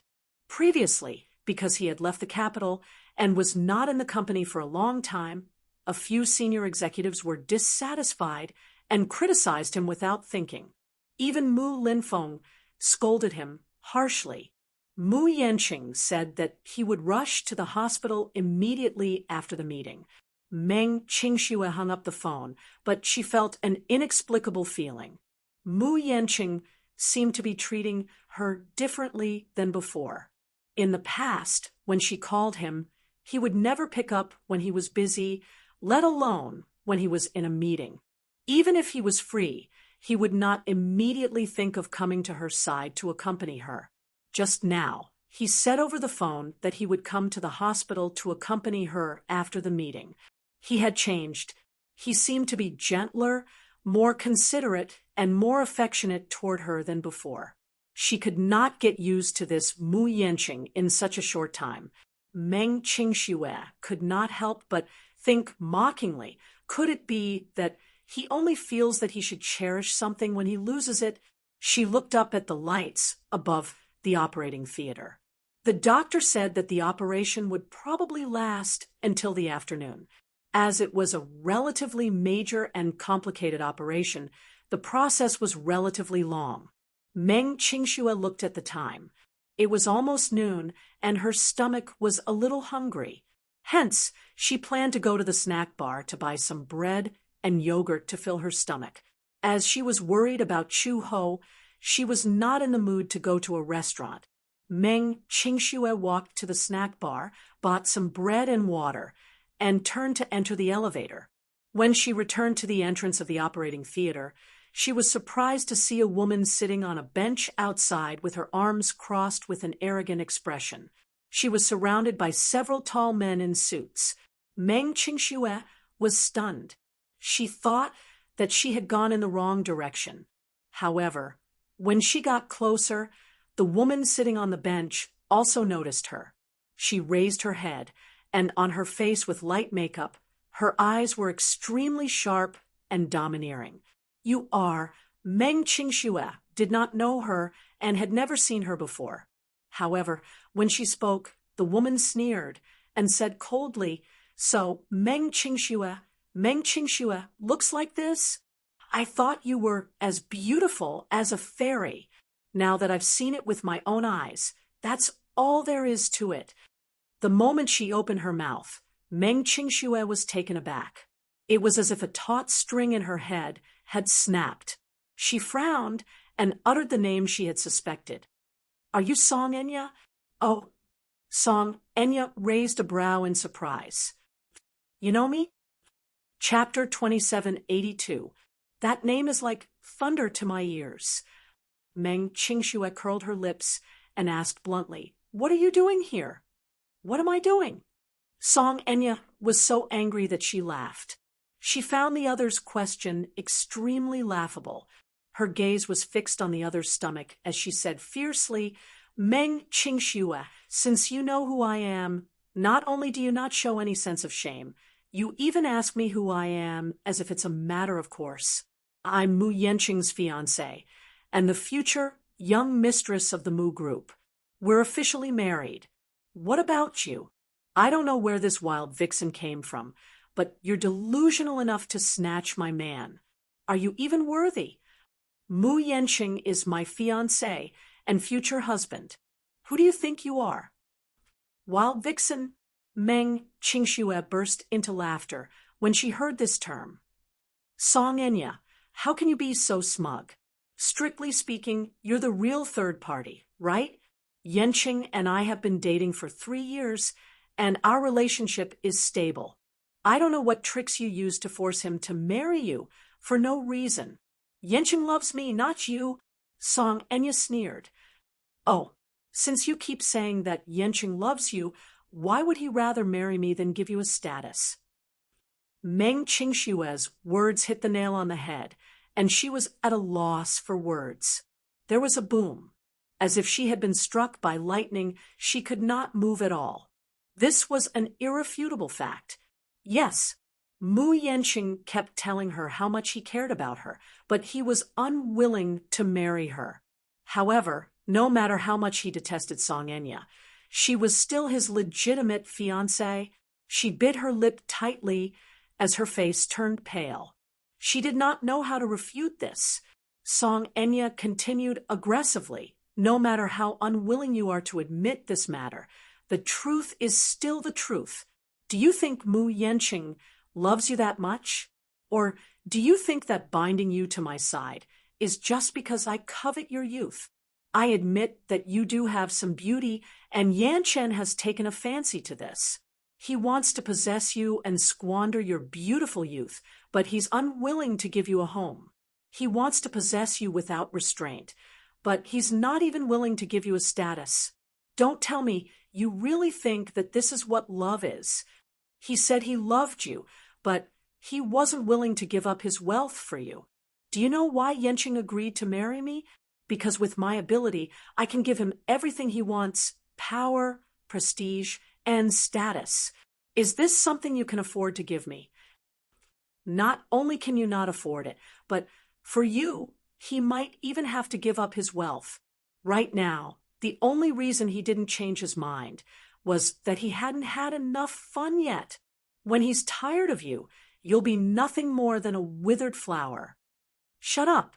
Meng Qingxue couldn't take it anymore. She interrupted her and sneered. "So, you traveled thousands of miles to find me just to show off your prowess? I won't fall for that." Withered flower. How could this woman's mouth be so vicious? Ha ha! Song Enya sized her up before her gaze slowly moved down and finally landed on her flat belly. She suddenly mocked. Oh, how could I forget that you're pregnant? Why? Did Yenching ask you to give birth to this child? Didn't he ask you to abort it? Chapter 2783. Tisk TSK. Song Enya shook her head mockingly. If this child is really Yenching's, it should be very beautiful. However, it's a pity that the mother is disappointing. This child is destined to be a bastard from the moment it's born. You, Meng Qingxue sneered and retorted, it's not up to you to judge whether it's a bastard or not. I'm just telling the truth. As Song Enya spoke, she stroked her lower abdomen meaningfully and smiled. It's also an unborn child. My child is destined to be doted on the moment it's born. What about the child in your stomach? It's a bastard from the moment it's born. It's destined to have no status for the rest of its life. Even if Yenching brings the child back to the Mu family out of consideration for their relationship, it will be suppressed by my child for the rest of its life. Ha ha! Meng Qingshue's face turned pale. Her actions made it seem as if she was already pregnant. She exuded an extremely dazzling motherly glow from head to toe, even though she knew very well that Song Enya was deliberately faking it. However, she really did not know that Song Enya was pregnant. She looked at Song Enya's lower abdomen suspiciously. It was also flat. If she was pregnant, it was probably not too long ago. You're pregnant? Meng Qingxue was in disbelief. Seeing her puzzled expression, Song Enya's lips curled into a smug smile as she said frankly, yes, I'm pregnant with Yenching's child. Meng Qingshue's face turned pale. Song Enya became even more smug when she saw this. She snorted coldly and said, judging from your expression, you seem very surprised. Why? Yenching didn't tell you about this, did he? Look, he says that he loves you, but he's not even honest with you. In that case, did Yenching tell you about my pregnancy long ago? Meng Qingxue asked coldly. Song Enya's expression froze. Meng Qingxue suppressed the resentment in her heart and suddenly let out a chilling laugh. Song Enya, I thought you were very capable, but here I am. So, are you using your status and power to blackmail Yenching into marrying you? Is this what you're capable of? I don't think you're that capable. Otherwise, why would she come all the way here to flaunt her prowess when she's pregnant? I think your relationship with Yenching is also very distant. What? Song Enya thought that her words would anger the Missy. Unexpectedly, Meng Qingxue did not fall for this trick. Yes, Yenching did say that he can't marry me, even though my relationship with him is a little shady. But I'm willing to do it. Meng Qingxue paused for a moment and then sneered. Who's the one suppressing? Who? Song Enya, do you think you're so glorious now that you'll be able to make a comeback? With the passage of time, she was nothing more than a withered flower. At the end of the day, what else do you have other than your own superiority? But I'm different from you. Yenching really likes to Yenching. Otherwise, he wouldn't have personally come to Yen City to persuade me to come back. What? You, Meng Qingxue, you're really shameless. Song Enya was furious. Chapter 2784. As for status, those things are indeed very important. However, what I can't have now doesn't mean that I can't have it in the future. Have you heard of a third party ascending to the top? Song Enya, let's wait and see. I swear that I'll take back everything that originally belonged to me. His heart, his body, I want all of it, along with my status. Together. If you have the guts, destroy me. Otherwise, I'll take back everything that you have now. You. Song Enya was furious. With nowhere to vent her anger, she bit her lip hard and clenched her fists. Then, with a sinister smile, she said coldly, "All of you, go. Teach this shameless B***TCH a lesson. Let her know what it means by saying that trouble comes from a loose tongue." As soon as she finished speaking, the bodyguards behind her closed in on Meng Qingxue, eyeing her covetously. Meng Qingxue, however, did not show the slightest bit of fear. Instead, she calmly watched as they closed in and surrounded her. The next second, Mu Yanqing's cold voice came from behind. "All of you, stop it." Song Enya was stunned. When she came back to her senses, she looked in the direction of the voice and saw Mu Yanqing walking toward Meng Qingxue. When he reached her side, he stopped in his tracks and raised his leg to kick the bodyguard, who was about to make a move on Meng Qingxue. "Get lost." The bodyguard did not lose his temper at all and dodged to the side, dejectedly. No one would dare to go against the person with the highest authority in the Mu family. Mu Yanqing, why is he here? She had found out that Meng Qingxue was in this hospital earlier, so she came here with her men. She wanted to take advantage of Mu Yanqing's return to the Mu group for a board meeting to show her who was boss. Yanqing. Song Enya was flustered and exasperated. "I was wondering why I didn't see you these few days. It turns out that you've been with this B***TCH all this time. Have you forgotten about our marriage agreement? Who is this woman?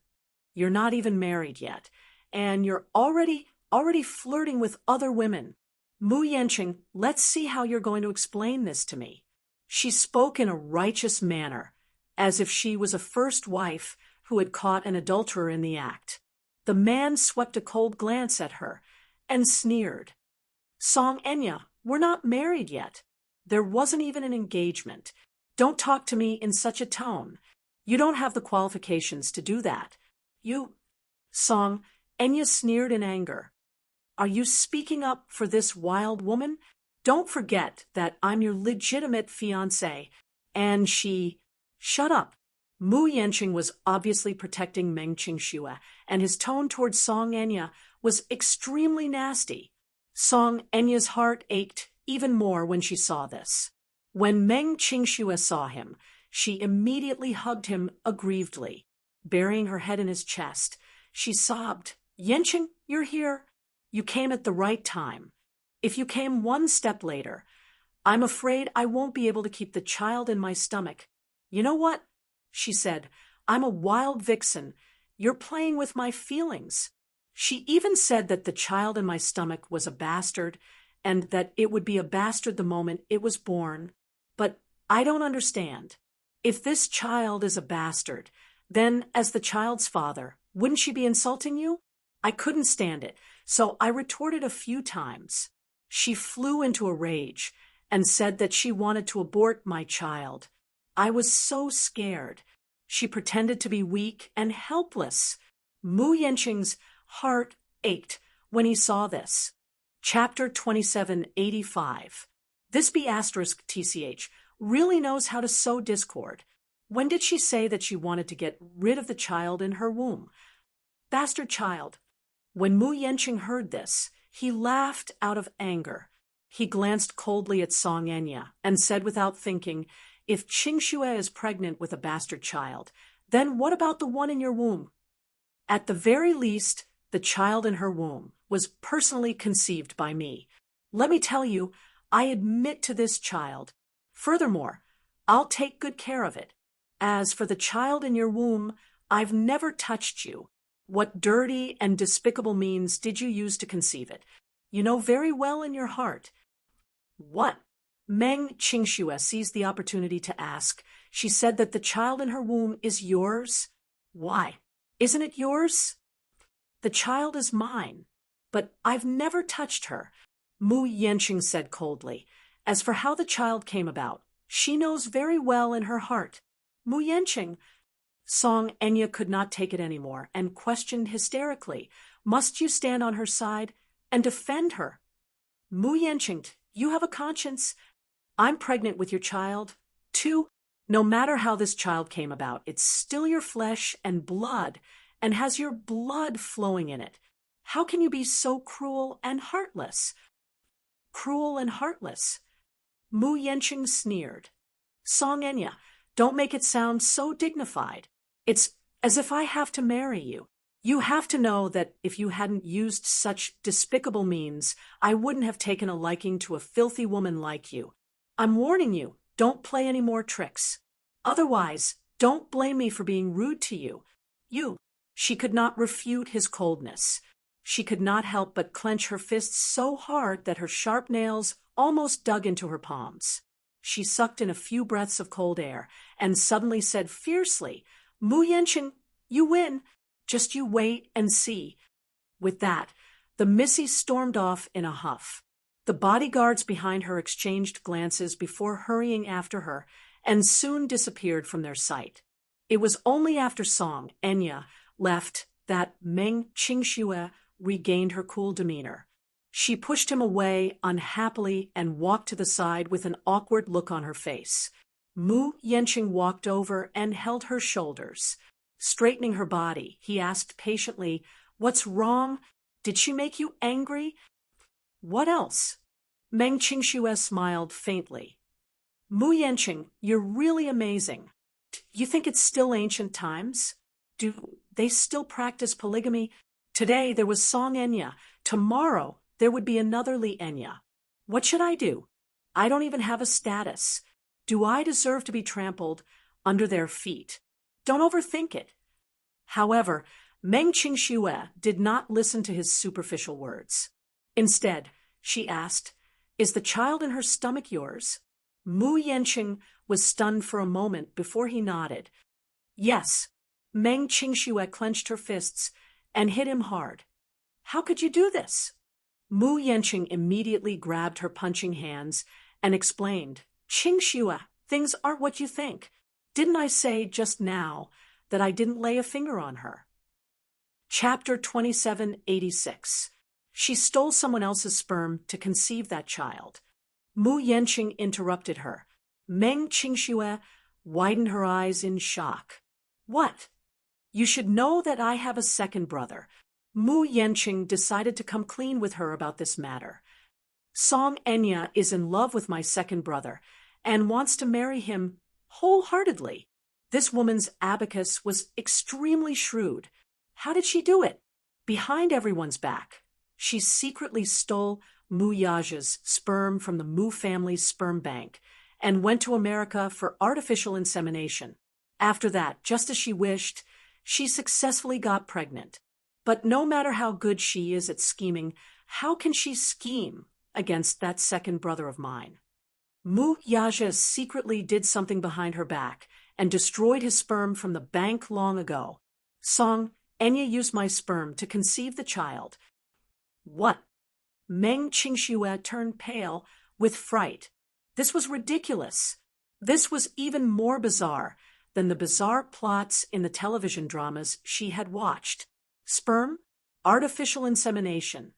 How could that woman do such a thing? Shameless. Song Enya even accused the child in her womb of being a bastard.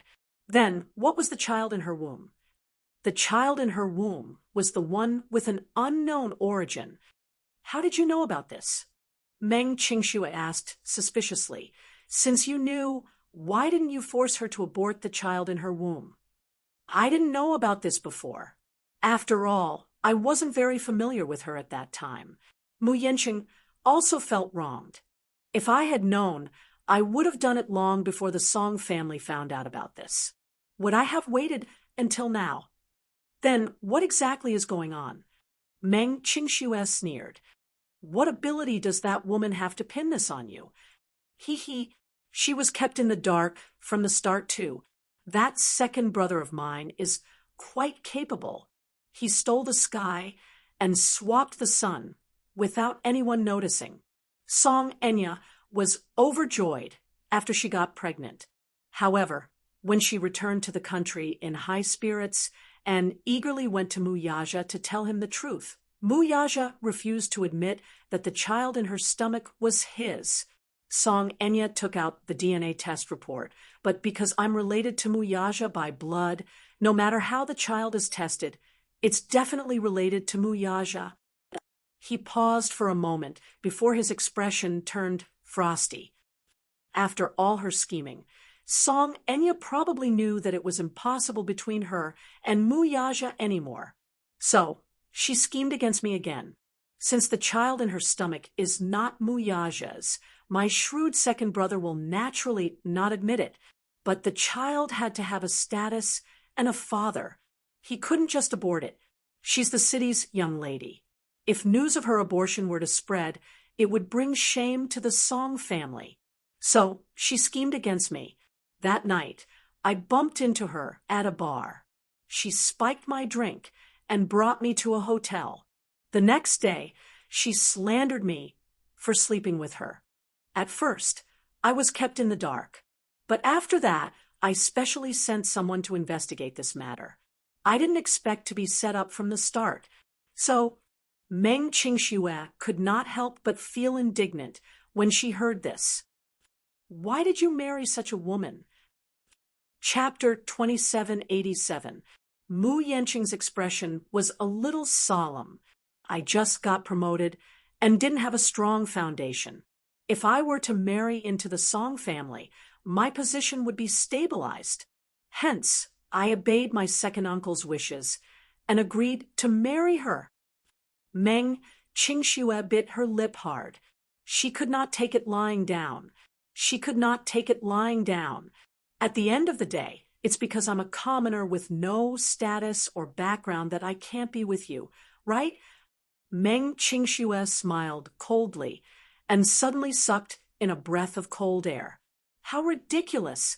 What's the point of marriage? Isn't it because of love? What a joke! Mu Yanqing suddenly stopped talking. Seeing that he did not speak, Meng Qingxue felt a chill in her heart. She suddenly turned around and sat back on the bench in silence. However, the tears in her eyes could not be stopped. What Song Enya said was right. He could love her and give her all the glory and wealth, but he could not give her the most basic status. What was the difference between her and a canary if she stayed by his side? She swore that she would snatch Mu Yanqing back from Song Enya. Unfortunately, she did not have a family background like Song Enya's. Just the word family background was enough to crush her powerlessly. Mu Yanqing walked over and sat down beside her. He reached out his long arms and pulled her into his embrace. Qingxue, don't think too much. I can swear to you that I have no feelings for Song Enya at all. Everything can't even be considered as an act. In the future, I won't be like before and indulge in debauchery outside. I can promise you that from now on, I'll only have you and treat you well. I'll take good care of you. Mu Yanqing promised her again and again. I'll only have you in the future. There won't be any other woman. Qingxue, I'll definitely keep my promise. This is my promise to you. You can give me everything, but you can't marry me. Meng Qingxue suddenly became agitated. Why are you so obsessed with marriage? Mu Yanqing asked in puzzlement. Meng Qingxue's expression suddenly froze. She looked at him bitterly. Then what should I be obsessed with? Isn't marriage where love belongs? Wasn't this natural? This was a title, and also a basic respect for me. Mu Yanqing, do you even know what I need? Mu Yanqing looked at her expressionlessly in silence. Seeing that he was silent, Meng Qingxue felt even more wronged. Suddenly, she sucked in a breath of cold air.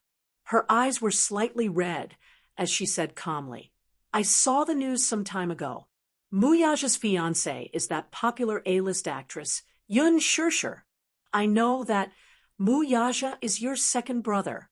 I also know that he was willing to give up everything in the Mu group, including that glorious title, for Yun Shishir's sake. When I saw it, I was really touched. I was envious of Yun Shishir for being married to love, but I know that this kind of utopian love is something that can only be hoped for but not achieved. But to be honest, when I saw the news, I was so envious that my eyes were about to pierce through. Why can Yun Shirshir be so happy while I can only live lowly? Mu Yenqing suddenly interrupted him coldly. Are you blaming me? Mu Yenqing asked again. Or are you blaming me for being useless? Chapter 2788. Meng Qingxue looked up at him in surprise, only to see that his face was cold. It was no longer as gentle and warm as before, and was filled with unfamiliar hostility. Now that she was pregnant, no matter what she said, he would go along with it. Even if he had to coax or lie to her, he would never let her suffer. However, his pride could not tolerate comparing him to Mu Yaja. When he was young in the Mu family, Mu Yaja was the one who was compared the most. He had heard the name Mu Yaja so many times that his ears were about to grow calluses. This name was shrouded in a halo, like a high and mighty god, unreachable. Some people were born with outstanding talent, such as Mu Yaja. Some people were not talented enough, such that even if they worked hard later on, it would be difficult for them to surpass them, such as him. It was not that he did not work hard, but no matter how hard he worked, he could not catch up to this man. Of all the things she shouldn't have done, the thing she shouldn't have done the most was to compare him with that man. However, it did not matter who compared him to Mu Yaja. It just had to be her. It just had to be the person closest to him.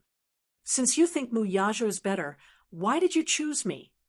Meng Qingxue's face turned pale for a moment, and she could not say anything. Qingxue, do you know why I want to marry Song Enya? Mu Yanchen smiled wickedly and said word by word, because only by relying on the power of the Song family can I help. I've just risen to power and don't have a strong foundation, so I need a marriage alliance to strengthen my background. You understand? Meng Qingxue could not take it anymore and asked, are the so-called power, status, glory, and wealth really that important? Power, status, glory, and wealth? Not important. Mu Yenqing sneered. You still remember? Back then, when you signed with the modeling agency, how much did I have to pay for the breach of contract? Meng Qingxue's lips trembled. 300,000. What I didn't tell you was that the boss of the modeling agency raised the price and demanded 2 million before he would let you go. If I hadn't used some means to pressure them, 300,000? Do you want to leave? Do you remember the man you offended at the bar? Meng Qingxue recalled for a while in a daze. That's right. Back when she had accompanied Mu Yenqing to a bar, a middle-aged man happened to be sitting in the private room next door. When Mu Yenqing was dragged away to socialize, the man took the opportunity to take advantage of her under the influence of alcohol. In a fit of anger, she gave him 2 tight slaps across the face, causing the old man's eardrums to perforate. However, she did not expect him to be a high-ranking official in a certain company. In a fit of anger, he decided to teach her a lesson. In the end, I also used some means to suppress it. If I had no power or influence, what would you do? Until now, you will still be tied up by the modeling agency and sold to those old and fat men at a high price. Meng Qingxue's shoulders trembled violently. Mu Yenqing's face turned ashen again. Speaking of which, you're asking me how important wealth is. If I weren't Mu Yenqing and didn't have that kind of wealth, where would you have paid for your friend's surgery fees? After the child is born, the child's maintenance fees, nutrition fees, and confinement fees. Can you do that with magic? Do you really have a place to stay in such a big city? Ha ha. Stop joking. Meng Qingxue was stunned again. Chapter 2789. Mu Yenqing suddenly sneered. Meng Qingxue, don't put yourself on such a high pedestal. Power, glory, and wealth. Which man doesn't yearn for and yearn for such things? Yes, I don't have Mu Yaja's boldness. I can't give up everything for a woman. I don't have his capability either. Even if I leave the Mu family, I can still obtain everything on my own. Yes, I'm incompetent. I don't have Mu Yaja's sense of responsibility. I'm incompetent and weak. If it weren't for Mu Yaja giving up that position, I wouldn't have the capability to be at the helm of Dishing Financial Group. Are you satisfied with what I've said? His self-esteem was being trampled on by her. All along, Mu Yenching had prided himself on being contradictory. Being born into the Mu family, he had a sense of superiority, but being compared to Mu Yaja made him feel inferior. The combination of the two contradicted and repelled each other. Finally, there was a glimmer of hope. He tried his best to grasp it, but he did not expect that the woman closest to him would give him such a rude awakening. Meng Qingxue bit her lower lip hard. I didn't mean that. Meng Qingxue, do you know? I'm doing this because I promise myself that I'll give you and the child in your tummy the best life possible. I can promise you that I won't lay a finger on Song Enya, much less any other woman. What are your intentions, though? Why do you have to trample on my self-esteem like this? Mu Yenching's body stiffened and tensed up after venting his anger. Under his shirt, the lines of his muscles could be clearly seen, as if they were filled with anger. Meng Qingxue also knew that she had said something wrong. She was flustered and vexed. She wanted to explain herself, but she did not know where to start. Yenching, calm down. Meng Qingxue hesitated for a moment before spitting out a few words with difficulty. I said something wrong.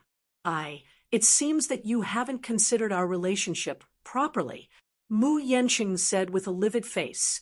He stood up abruptly and turned to leave without looking back. Yenching.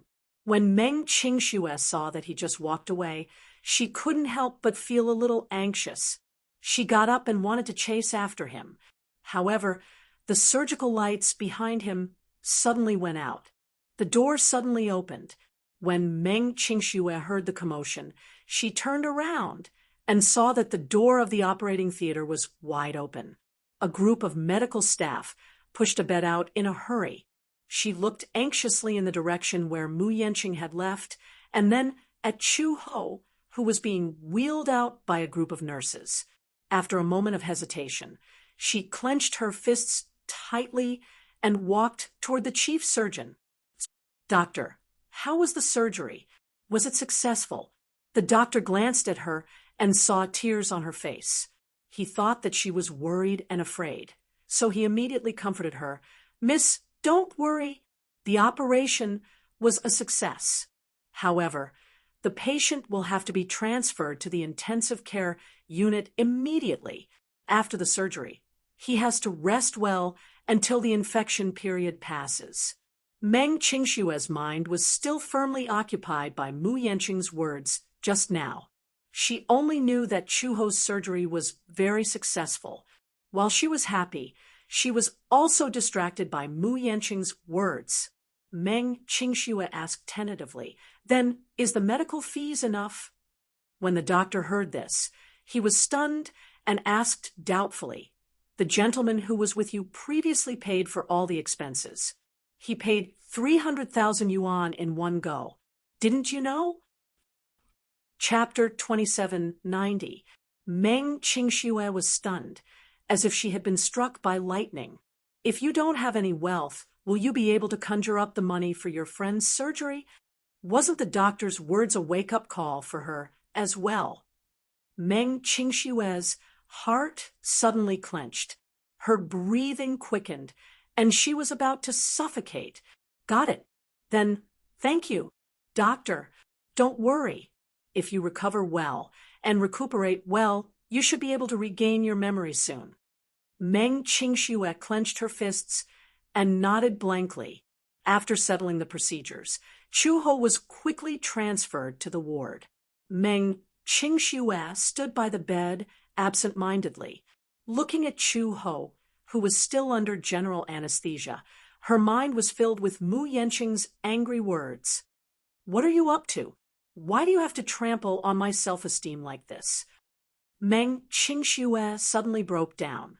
Covering her face with both hands, she weakly retorted, I really didn't. Chuho could not hear her muttering now. She was wearing an oxygen tube, and her eyes were tightly shut. Her face was dead calm. Chuho, what should I do? Meng Qingxue gritted her teeth. I hope he knows that even if he is nothing, I'm still willing to be with him. However, I can't refute what he said at all. But he really misunderstood what I meant. In the darkness, Chuho felt as if she was drowning in a black ocean. She was bobbing up and down, as if she was drowning in the water. She opened her eyes in a daze, only to see endless darkness. It was as if her soul had left her body and was floating in midair without a sense of belonging. Who am I? Where am I? In a daze, Chuho seemed to hear someone calling her name. Vermilion Bird. Vermilion Bird. This was not her name at all. It was very unfamiliar, yet it felt familiar at the same time. It was gently calling out to her, and she actually had an unimaginable sense of belonging. Officer Vermilion Bird. Here. The Secretary General invites you to his office. He has an important talk. I'll be right there. Chuho looked in the direction of the voice and saw a woman who looked exactly like her. She was wearing a well-ironed uniform. She was tall, and her back was straight. Her uniform was full of heroic spirit, which made her look fierce and valiant. On the armband was the symbol of Interpol, a sharp sword piercing through the earth, and a scale pole symbolizing the supreme majesty and justice. His field of vision gradually cleared, and what entered his eyes was a tall building filled with a majestic aura. The building was squarish, like a silver fortress, towering and magnificent. At the entrance of the building, the English logo, Interpol, was extremely eye-catching. Interpol was the second largest international organization in the world after the United Nations. It was also the largest police organization in the world. They play an irreplaceable role in deepening police cooperation and cracking down on transnational crimes. Interpol, or ICPO for short, was established in 1923. It was originally called the International Criminal Police Committee, and its headquarters was set up in Vienna, the capital of Austria. Chapter 2791. On the second floor / after the war, the criminal police of France, England, and Belgium established a new organization and continued to use the original name of Interpol. After 1956, the Interpol moved to Lyon, France, and changed its name to Interpol. As the second largest international organization, Interpol maintained a neutral position. It would not intervene in politics, military, religion, or non-transnational crimes. Its goal was to put the safety of the world's people first, and its main goal was to investigate international terrorism / terrorist activities, organized crimes, such as drugs, / let's go, / private army, / fire black, / money, high-tech crimes, transnational corruption, and other crimes. Interpol held a plenary meeting every year and often held various international and regional seminars. The organization maintained a close relationship with the Central Bureau of each country and organized international manhunts. **** was an emergency warrant used by Interpol to fight international crimes. One of the most important branches of Interpol was the Anti-Mafia Group. As the top anti-mafia inspector in the organization, Vermilion Bird's name was prominent. President's office. Vermilion Bird stood at the door and gently knocked. "Come in." Vermilion Bird pushed the door open and walked to the desk. She looked at the middle-aged Asian man sitting on the chair and raised her hand to salute him. "Sir." This man was the new president of Interpol, Liu Yanwei. At the 85th plenary meeting of Interpol held in India, Liu Yanwei, the Minister of Public Security, was elected as the new president for a 4-year term. He was the first Chinese president of Interpol since its establishment 100 years ago. Liu Yanwei glanced at her and didn't say much. He handed her a craft paper letter without exchanging too many pleasantries. "I have a task for you." Vermilion Bird opened the envelope expressionlessly. It was a thick stack of documents, and the red label on the upper right corner was very eye-catching. This was a red notice. Interpol issued various notices, including the most famous Red Notice, which could prevent criminals from traveling across borders. Red Notice, commonly known as Red Notice, was one of the 7 international notices issued by Interpol members when they requested assistance from other countries to investigate crimes. It was named after the red emblem on the upper left corner of the notice. It was the highest level of emergency warrants. The other 6 were blue, green, yellow, black, orange, and purple. Bulletins were issued in English, French, Spanish, and Arabic, the official working languages of the organization. In addition, Interpol and the United Nations jointly issued special arrest warrants, mainly for the relevant persons sanctioned by the United Nations Security Council. Red Tom.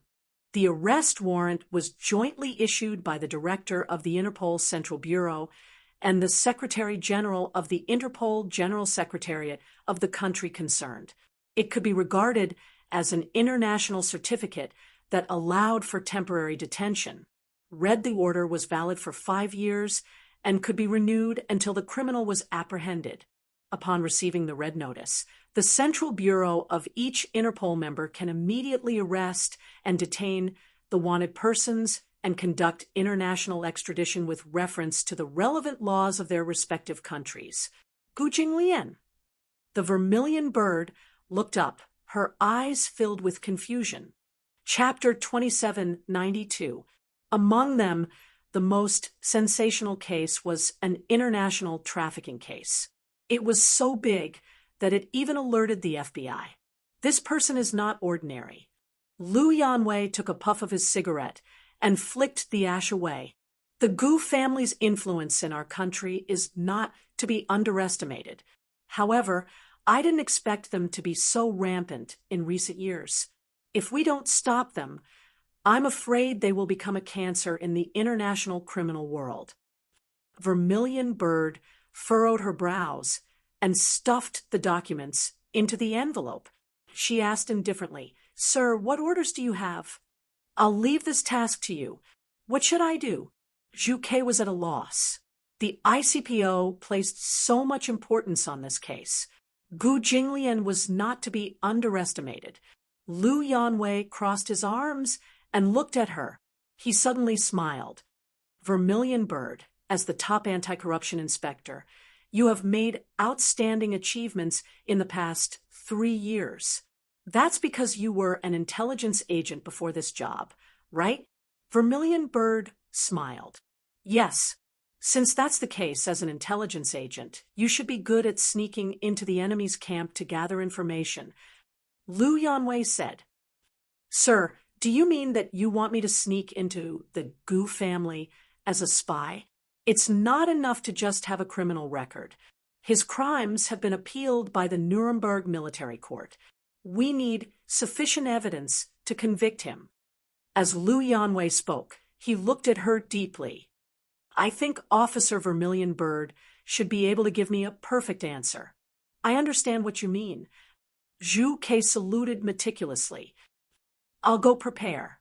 Zhu Ke turned around and left the office. Behind her, Liu Yanwei smiled satisfactorily. Chu Ho looked at Zhu Ke's figure disappearing at the end of the seemingly endless corridor with a puzzled expression. The image rippled like the surface of the water again. In the end, it was an old house. Zhu Ke became a spy under the alias of Red Lotus and successfully sneaked into the Gu family. The Gu family was divided into 4 main halls: Green Dragon, White Tiger, black tortoise, and Zhu, Quebec, Luosheng Hall was a branch of Black Tortoise Hall. Zhu Ke sneaked into Luosheng Hall under the alias of Red Lotus, and quickly gained the trust of Luosheng Hall's hallmaster, Luo Xingjia. At night, the night wind was bone-chilling. The main residence of the Gu family was located in an old and prosperous manor. The scenery here was unique, and it was far away from the hustle and bustle of the city. It was a rare and peaceful place. 100 years ago, this place was densely packed with aristocratic mansions. The Gu family, which had 100 years of history, was also an aristocratic family. With the passing of time, this piece of land had become the most desired and unattainable place in the capital. However, in this piece of land, where every inch of land was worth its weight in gold, the Gu clan's old mansion had tyrannically occupied a considerable amount of land by relying on its incredible power. At this moment, dozens of luxurious cars were parked by the roadside at the entrance of the Gu family's mansion, forming a long black line. Dozens of burly men in black suits stood at the entrance with cold expressions. The scene was particularly spectacular and had a somewhat domineering aura. Chapter 2793. Regarding the ascension of the family head. The current head of the Gu family, Gu Lianqing, once again gathered all the ministers, elders, and hall masters of the four halls for a cabinet meeting. At the mention of Gu Lianqing, people said that the Mu and Gu families had different surnames, but the same name. Although the Gu and Mu families did not have any feud, the two families had a sense of tit for tat. When Mu Sheng was happy to have a son and named Mu Lianqing, it was during Mu Lianqing's 100th birthday celebration, which coincided with Gu Lianqing's birth. At that time, Old Master Gu invited a famous feng shui master to test the name. The feng shui master said that Gu Lianqing was unlucky and had an ominous fate. His life was full of misfortune, and he was incompatible with Old Master Gu. Naming was a great art. It defied the heavens and changed one's fate. The feng shui master received a large sum of money and named the newborn child Gu Lianqing. This way, the ominous aura of this child's fate would be transferred to Mu Lianqing. Hence, Old Master Gu decided to give Gu Lianqing the same name. Sure enough, Mu Lianqing died young, which fulfilled the feng shui master's words. The Gu family was the head of the four major families. It was once an all-powerful family with an illustrious reputation. At that time, the Gu family could be said to be in existence that owned half of the country. The other families were wary of them and had once enjoyed a period of glory. However, since the young head of the Gu family, Gu Lianqing, was bedridden for a long time 3 years ago, it had declined even further. When Gu Lianqing's illness was critical, Gu Jinglian was only 20 years old. At that time, if Gu Lianqing passed away, Gu Jinglian would naturally be the one to inherit the Gu family's ruling power. There were only 2 conditions to inherit the Gu family's head. One of them was to be a legitimate son. At that time, Gu Lianqing only had 2 sons. One was Gu Jinglian, and the other was a concubine's son, Gu Xingze. Gu Xingze was born and raised abroad because of his concubine's identity. When he was very young, he was summoned back to the Gu family by Gu Lianqing. However, not long after, Gu Lianqing was bedridden. Gu Xingze had no power to compete at all. Gu Jinglian did not take Gu Xingze seriously at all. Even if Gu Lianqing wanted to help him ascend the throne, everyone in the Hall of Elders would probably oppose it. In the Gu family's 100 years of history, there had never been a precedent of a concubine becoming the head of the family. Gu Xingze would never have had the opportunity to create such a precedent. In order to ensure the prosperity of the Gu family, Gu Lianqing originally wanted to use a marriage alliance. At that time, Gu Jinglian was young and impetuous. He was willful and self-willed. no matter how Gu Lianqing coerced him. Gu Jinglian suddenly left a letter the day before the engagement, and left without saying goodbye. He left for a year. During this year, Gu Jinglian's condition deteriorated rapidly. Soon he was beyond cure. An urgent email summoned Gu Jinglian back. Gu Jinglian did not arrive on the boat at 10 o'clock in the evening. However, at that moment, dozens of men in black suits stood neatly on both sides of the hall, which was hundreds of square meters in size. The Gu family's retainers and elders, as well as the 4 hall masters, sat upright and still. Their gazes were focused on Gu Lianqing, who was sitting at the head of the table. Gu Lianqing even had a hard time sitting down.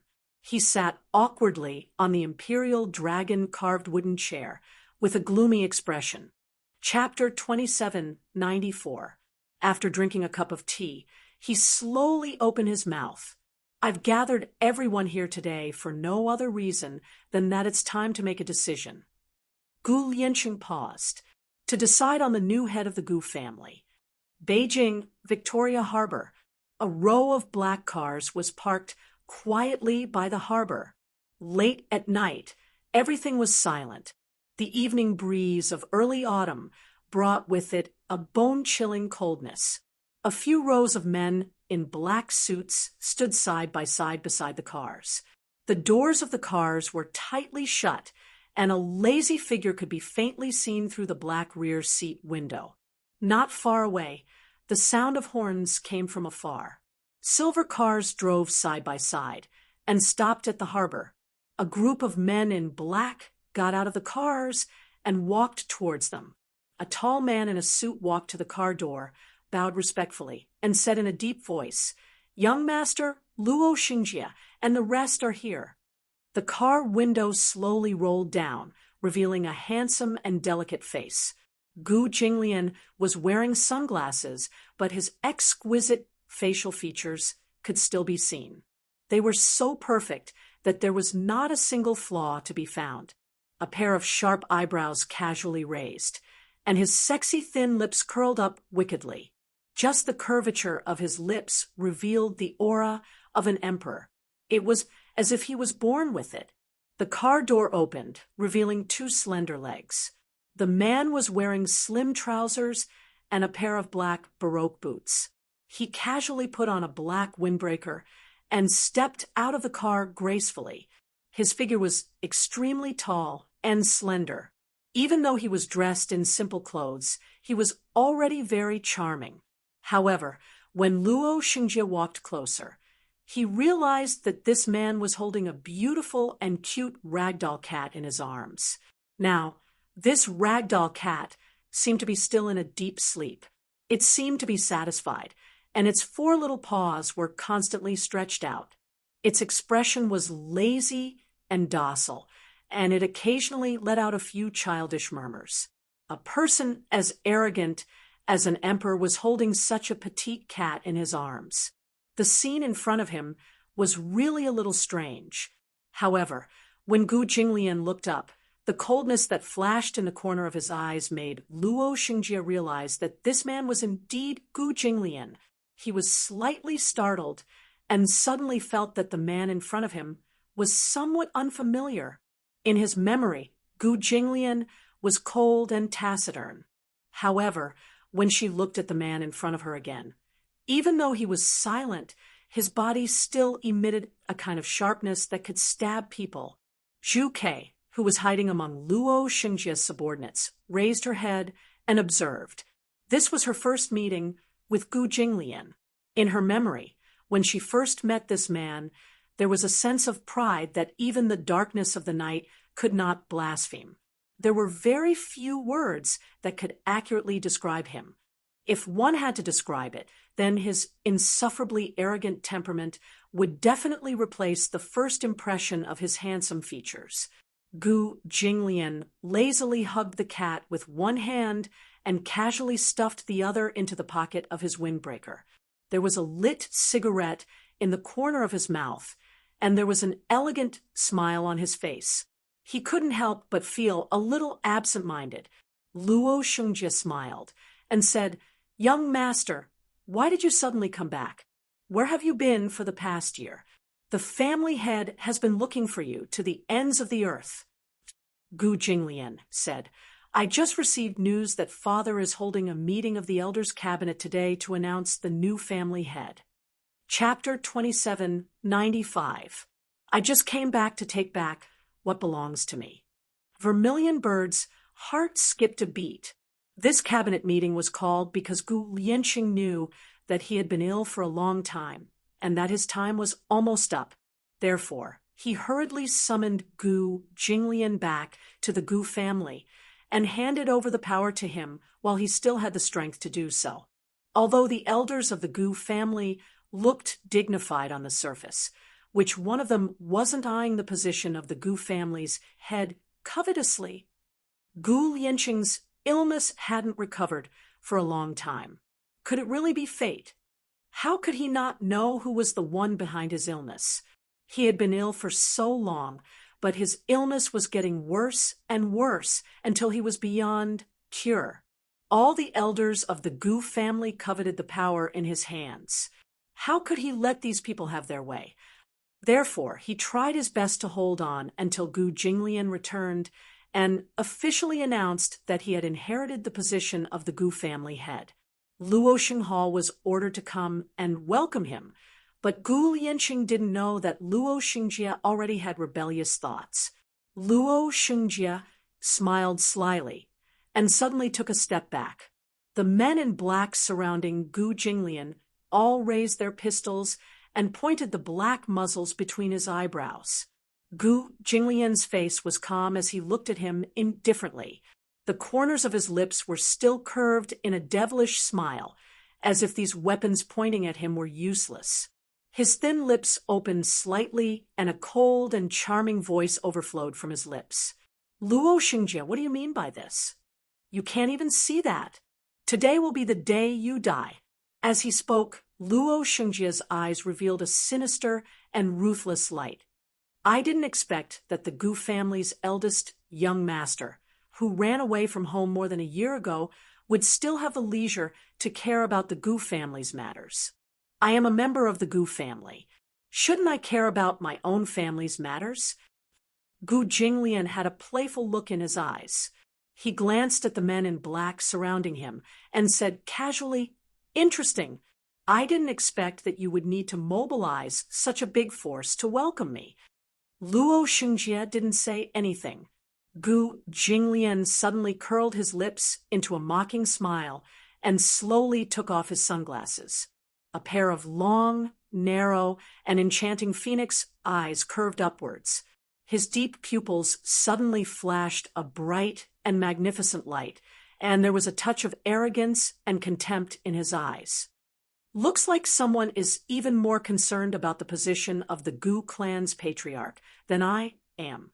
Gu Jinglian gently stroked the cat's soft fur with his fingertips and said with a faint smile, "My death date—" Pausing for a moment, his voice suddenly turned cold. "Just whose time of death it is, I'll have to wait and see." His strange smile suddenly sent a chill down Luo Xingjie's spine, and he was somewhat shocked. Luo Xingjie sneered and threatened in a loud voice, "One more step, and your young master's head will explode. Move back." Gu Jinglian's men didn't listen to him and continued to close in on him. However, in the next second, a woman's calm voice cut through the night. No one moved. Everyone was shocked and looked towards the voice. They saw a woman in a red dress who had somehow broken through the heavy encirclement. The muzzle of the gun in her hand was accurately pointed at Gu Jinglian's temple. Gu Jinglian's men were even more shocked and wanted to rush forward. The woman shouted coldly again, "Don't come near." Gu Jinglian couldn't help but look at her again. Chapter 2796. The woman was wearing a dark red windbreaker and a black tank top. She was tall and well-proportioned. Her black hair was tied up with a hairband, making her look even more neat.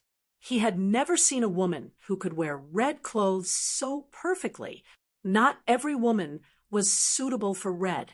However, her skin was fair, and any color on her would bring out a noble temperament. Zhu Kei held the gun tightly and pressed it between his eyebrows. When she saw his gaze sweep over, there was no fear in her eyes. She was not afraid of him. How rare! There had never been a woman who was not afraid of his sharp and forceful gaze when they first met. "You're a subordinate of Luo Xinghal?" Gu Jinglian sized her up. "You don't look familiar." "Young Master Gu, you're about to die. Do you have any last words for me?" Luo Xingjie asked proudly. Zhu Kei had used the alias Red Lotus to infiltrate the Gu family as a spy. Her ability was top-notch, and she quickly gained Luo Xingjie's attention. Coupled with her beautiful appearance, she was in the limelight in the Gu family. There were very few female disciples in the Gu family. However, women like Zhu Kei were few and far between. Gu Jinglian completely ignored Luo Xingjie and sized up Zhu Kei with a faint gaze. Suddenly, he curled his lips into a faint smile. "Are you sure you want to do this?" Zhu Kei's eyes suddenly had a hint of hesitation. This hesitation fell into his eyes. "Red Lotus! Kill him!" As soon as he finished speaking, Luo Xingjie signaled with his eyes. His subordinates tightened their encirclement, and the black muzzle was aimed at the center of the woman's eyebrows. As long as Luo Xingjie gave the order, the man in front of him would become a corpse. Red Lotus? So this woman's name was Red Lotus. Gu Jinglian curled his lips slightly and suddenly lowered his head. He gently leaned close to Mao Er's ear and said casually, "Red Lotus, kill him." "Young Master Gu, could it be that you're mistaken? Red Lotus is my subordinate. She will never betray me. You betrayed Father, so why are you so sure that your subordinates won't betray you?" Gu Jinglian asked slowly. Luo Xingjie laughed wildly, but before he could enjoy himself, Vermilion Bird suddenly turned around and pointed the gun at him. Along with the sound of a silenced gunshot, a bullet pierced through his forehead with a bang sound, piercing through his skull and injuring several of his subordinates behind him. Gu Jinglian's eyes suddenly flashed with a cold light. He pulled off the windbreaker, draped over his shoulders with one hand. In the blink of an eye, the port was filled with smoke. Luo Xinghal's plan was very good, but it didn't mean that Gu Jinglian would let himself be schemed against. When he returned to the Gu family this time, he had made thorough preparations. He had long expected that there would be people who would want to rebel. He also knew that the road back to the Gu family would not be peaceful. Therefore, the subordinates by his side were all top battle generals. In less than 10 minutes, Luo Xinghal's men were completely annihilated, except for Vermilion Bird. Her plan was very good. She had originally planned to sneak into the Gu family and then use the opportunity to get close to Gu Jinglian and collect evidence. She had long known that Luo Xingjie had thoughts of betraying her. That was why she was so loyal to him. She wanted to use this opportunity to gain Gu Jinglian's trust by betraying her master for glory. Blood flowed like a river on the ground, and there were seriously injured people lying on the ground. Chapter 2797. Before he came back, he had already asked his subordinates to spread the news. However, he did not expect that there would be such a special welcome ceremony today. He actually wanted to silence her before she returned to the Gu family. Naively, he thought that he could tamper with the Gu family's history. Interesting. Who was Luo Xingjie's subordinate? He could not remember. However, he could not think of anyone else who would have the guts to do such a thing except for the cabinet elders. A tattered red windbreaker was scattered on the ground.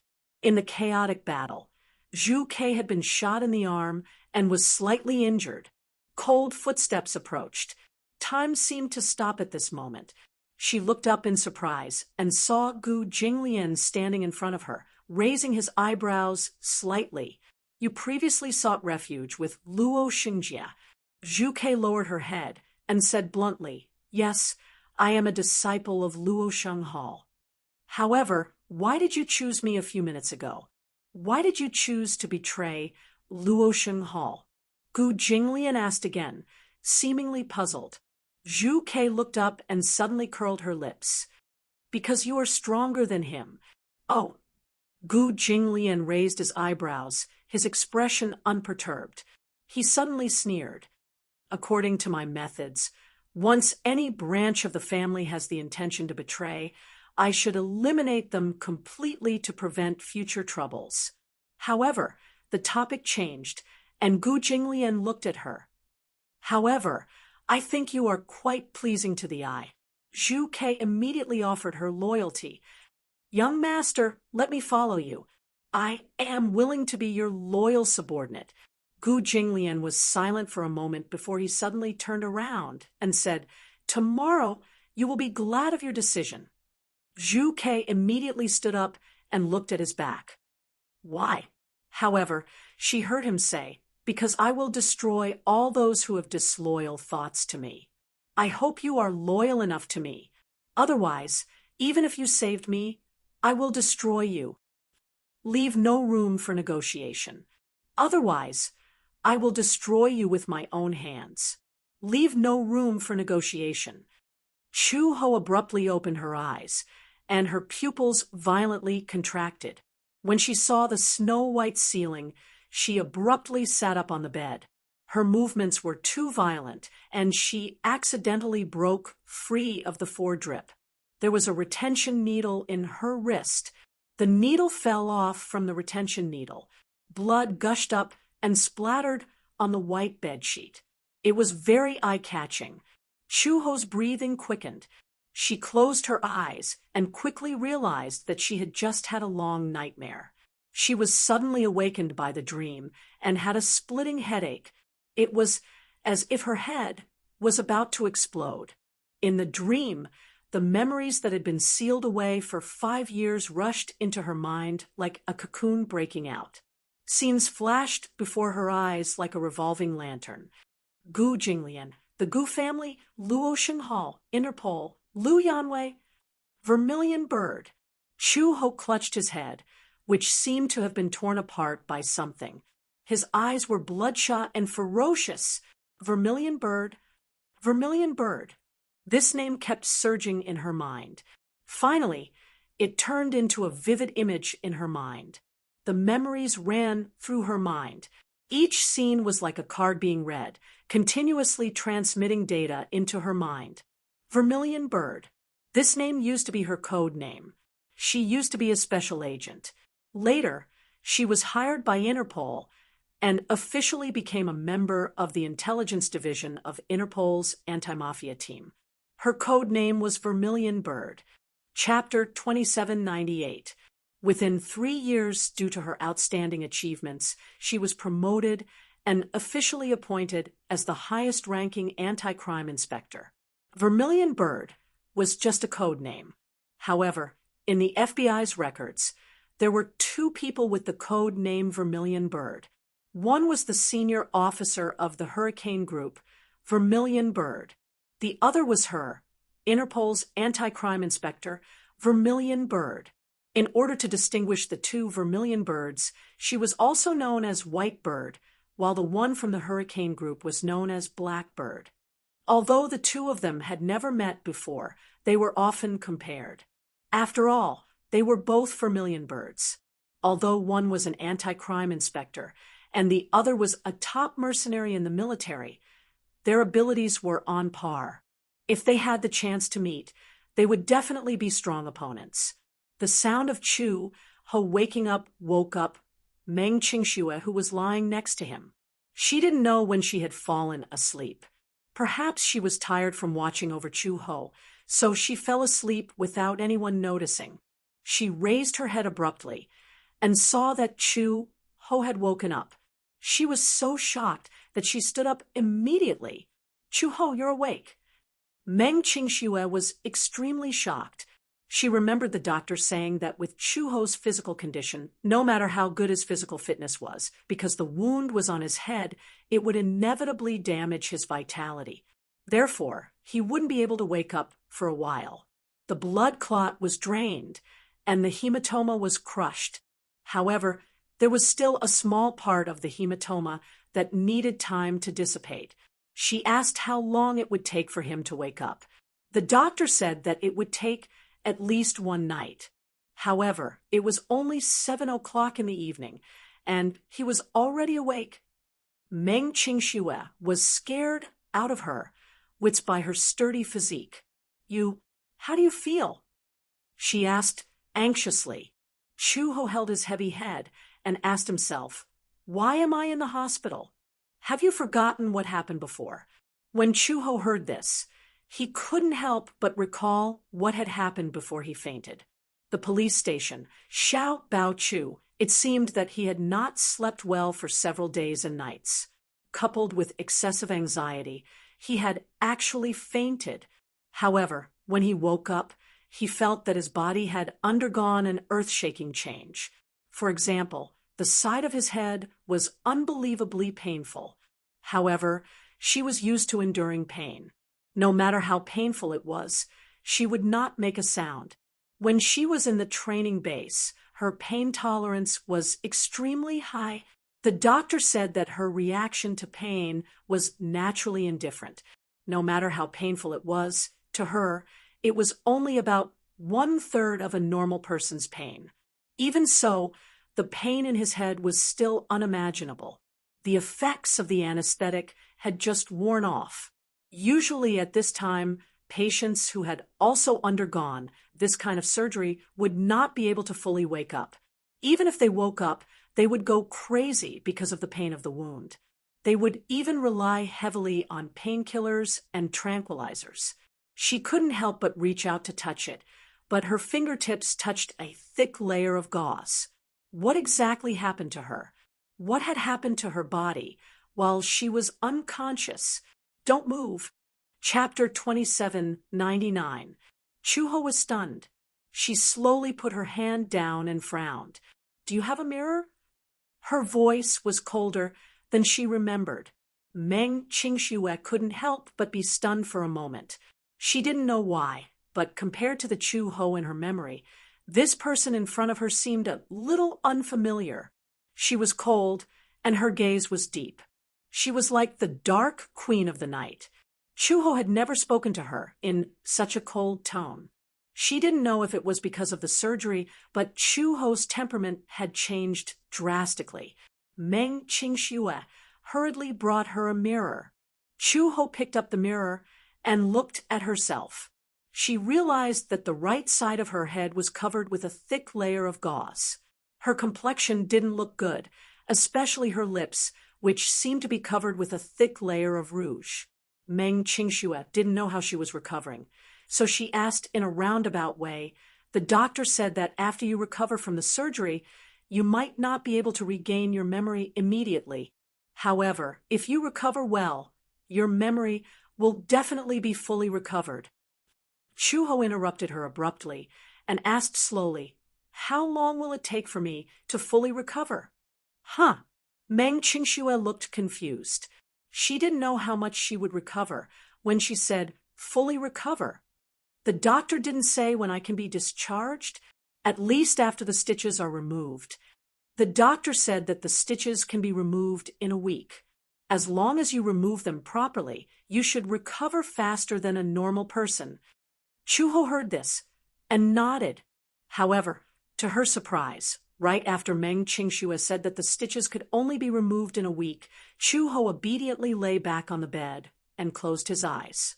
His sleeping posture was ramrod straight, and he actually had the posture of a soldier. This was something that Meng Qingxue had never seen on Chuho before. Chuho's attitude towards her was so unfamiliar. Could it be that he had already forgotten who she was? Just as Meng Qingxue was letting her imagination run wild, Chuho suddenly opened his eyes and said in a low voice, "Qingxue." "Yes." When Meng Qingxue heard her call her name, she immediately went up to her excitedly and asked softly, "I'm here, Chu-ho. What do you want to say?" Earlier, she was still wondering if Chu-ho would forget about her because he remembered the past after the surgery. The doctor said that during the recovery period after the operation, because the blood clot disappeared, all of a sudden, the blood vessels and cranial nerves were no longer under pressure. Gradually, the lost memories would be regained. However, some of these patients were lucky enough to remember what happened before, but they forgot what happened later. That's great. Chu-ho still remembered her. "Chu-ho, is there anything you want to say to me or ask me?" As soon as Meng Qingxue finished speaking, Chu-ho said calmly, "I've remembered everything." Meng Qingxue's expression suddenly froze. So fast? The doctor said that you might not be able to recover your memory immediately after the operation. Your body is also— "Qingxue," Chu-ho said calmly, "I remember who that man is." That man? For a moment, Meng Qingxue did not realize who she was referring to. Chu-ho said, "Xiao Bao's biological father." Meng Qingxue stared at her, dumbfounded. "You finally remember?" Chapter 2800. Although his tone was calm and indifferent, the humiliation and hatred in his words were unforgettable. Meng Qingxue trembled in fear. "Do you still remember that man's name?" Chu-ho's chest heaved heavily. Suddenly, his thin lips opened slightly and a name escaped his mouth. "Gu Jinglian." "Gu Jinglian?" In the CEO's office of Xingyu Financial Group, Mu Yaja sized up Lu Jinyu, who was standing in front of him, in surprise. Lu Jinyu nodded and said, "Yes, I heard that some time ago he washed the dragon sect with blood. In one night, the dragon sect suffered heavy casualties. Long Si was furious. In order to take revenge, he led his men to the biggest casino under the Gu family. In the end, they were all wiped out. Long Si was left alive, but he was brought back to the Gu family. At this moment, I'm afraid he's being tortured by Gu Jinglian to the point where he's better off dead." Mu Yaja's lips twitched, and he suddenly commented, "No matter how depressed he is, he can't provoke that devil." Lu Jinyu silently cursed in his heart. "Boss, you still have the cheek to say that. Compared to a devil like Gu Jinglian, a super masochist like you isn't much better." Both of them were equally ruthless. Offending either one would not end well. However, in comparison, sometimes Boss's methods were more humane. After all, he was already a father. At this moment, in Lu Jinyu's eyes, Mu Yaja was sitting at his desk, full of the glow of fatherly love. Ah, was this the warm halo of fatherly love? Mu Yaja suddenly felt disgusted by the way Lu Jinyu was sizing him up. "Don't look at me like that. It makes me want to vomit." Mu Yaja's sharp tongue was still as sharp as ever. Lu Jinyu suddenly thought of something and said, "I heard that for some reason, Gu Jinglian has a 5-year-old child by his side." "Child?" Mu Yaja raised his eyebrows but did not look up at him. Instead, he continued to flip through the financial reports and said indifferently, "He has a lot of women around him. It's not strange for him to have a child. Gu Jinglian doesn't believe in marriage. He's also very indifferent towards children. However, the informant I planted in the casino reported that Gu Jinglian dotes on the child very much. It seems like he loves the child very much." Oh, Mu Yaja was indifferent to this. Whether or not Gu Jinglian had children did not seem to have anything to do with him. Lu Jinyu, on the other hand, was engrossed in his story. "Boss, say, blood ties are really mysterious. You see, a man like Gu Jinglian is ruthless and has a wide range of experience in various fields. He's such an outstanding man, but his son is the kind that would cry out loud when he sees blood." Mu Yaja's expression remained calm. He only felt that Lu Jinyu was a very gossipy and talkative man sometimes. Lu Jinyu said with a smile, "This little guy might be the future successor of the Gu family. If that's the case, then this child will be a match for the two young masters in the future." Mu Yaja remained silent. Lu Jinyu asked curiously, "Boss, have you thought about who will inherit the Xingyu financial group in the future?" Mu Yaja glanced at him sideways. "What do you think?" Chapter 2801. It was obvious that he did not want to offend either side. It was a high-sounding excuse. Mu Yaja looked at him with disdain. "Speak frankly. You don't have to be so reserved. I don't believe anything you say. If you really want to express an opinion, I think Yu is more outstanding. Just like Boss, he has an innate business mind and is very talented. If Xingyu Financial Group is handed over to him, you can also live out your remaining years in peace." Mu Yaja was speechless. Live out my remaining years in peace. Was he old? Was he that old? Lu Jinyu saw that his expression was not right. When he thought of how he had blurted out, "Live out my remaining years in peace," he looked guilty. "Boss, pay attention to the main point. The main point is that Yu is very capable. If he inherits Xingyu Financial Group in the future, it will definitely grow stronger." "I think so too." Mu Yaja casually placed the financial report on the table, stood up slowly, and walked to the floor-to-ceiling window. The headquarters of Xingyu Financial Group was located in a skyscraper on the bustling financial street. The CEO's office was located on the highest floor. Standing in front of the floor-to-ceiling window, one could see the entire city's bustling high-rise buildings at a glance. Lu Jinyu walked to his side and silently compared the two children in his heart. He could not help but click his tongue in wonder. Sometimes genes are really a magical thing. Xiao Yichen is far more talented in military affairs than Boss. Yu, on the other hand, was even more talented in business. In this way, the two little guys have each inherited some of Boss's strengths. One is civil, and the other is military. It's really amazing. I'm so envious. Mu Yaja said coldly, "If you're envious, find a woman and give birth to a child for yourself." "Boss, do you think I'm annoying? Have you taken the wrong medicine these 2 days?" Mu Yaja raised one hand and pointed at the clock on his wrist with the other. He said coldly, "You've been talking nonstop since an hour ago when you came in and handed me the financial report. I'm already being merciful by not kicking you out. Boss, this is too much. As a loner, I can only watch you and sister-in-law being lovey-dovey all day long. What's even more infuriating is that you have two smart sons. I can't even envy you, but I can't even complain a little. It's not like there are no women chasing after you."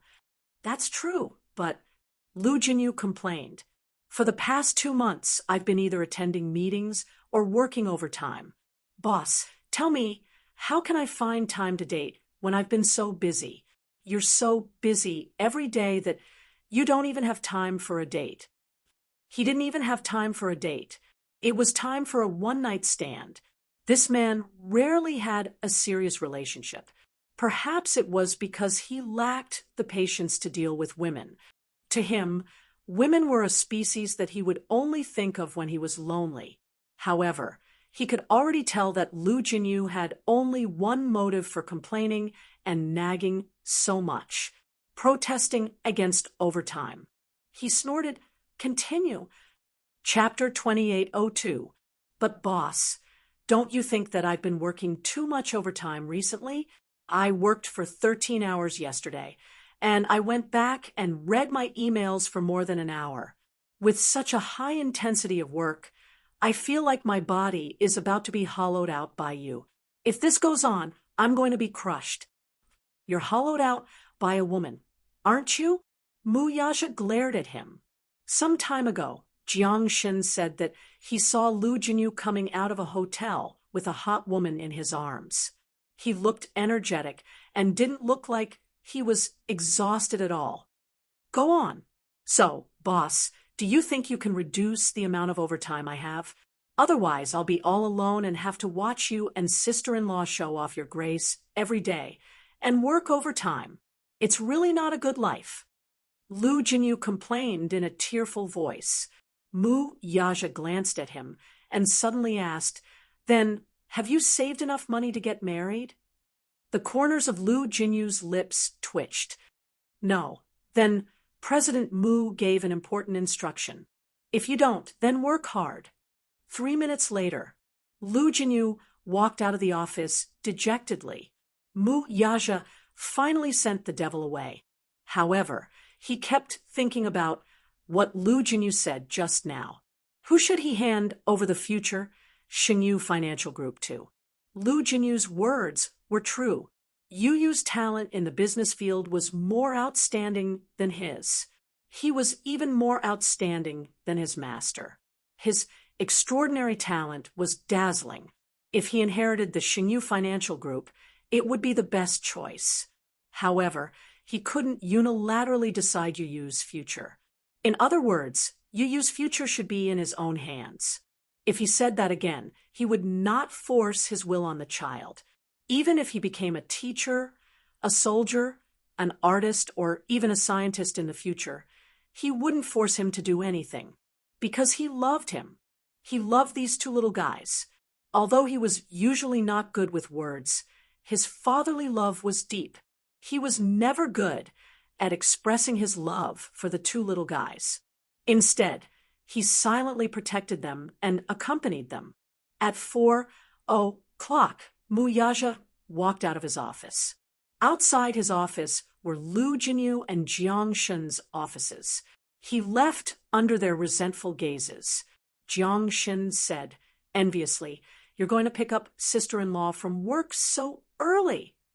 After Mu Yaja walked away, Lu Jinyu ran his fingers through his hair and lamented, working overtime is so painful. What's more painful is that I don't have a wife. I'm going crazy." "Boss, your aggro is extraordinary." Jiang Shen's eyes were red as he bit down on the pen cap. Lu Jinyu gritted his teeth and said, "What was even more infuriating was that one day I asked him why he could get off work so early while we had to work overtime." "Oh," Jiang Shen was rather surprised. "When did you say that?" "During the staff meeting. In front of all the employees." Xingyu Financial Group's corporate culture. First of all, the system of equal status between the company's top management and its employees attracted countless elites. Lu Jinyu said, "In order to convince all the employees, I specially checked boss's clock-in record, which one of them didn't leave the company at 4 in the afternoon, because he had to pick up his wife." Jiang Shen said, Chapter 2803. Boss wasn't angry either. You exposed him in front of so many people, but he didn't deduct your bonus. Humph. Lu Jinyu sneered and said, "I questioned him.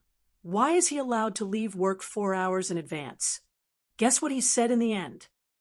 "Tell me about it." Jiang Shen rested his chin on one hand. Lu Jinyu adjusted his collar and imitated Mu Yaja's unfathomable expression.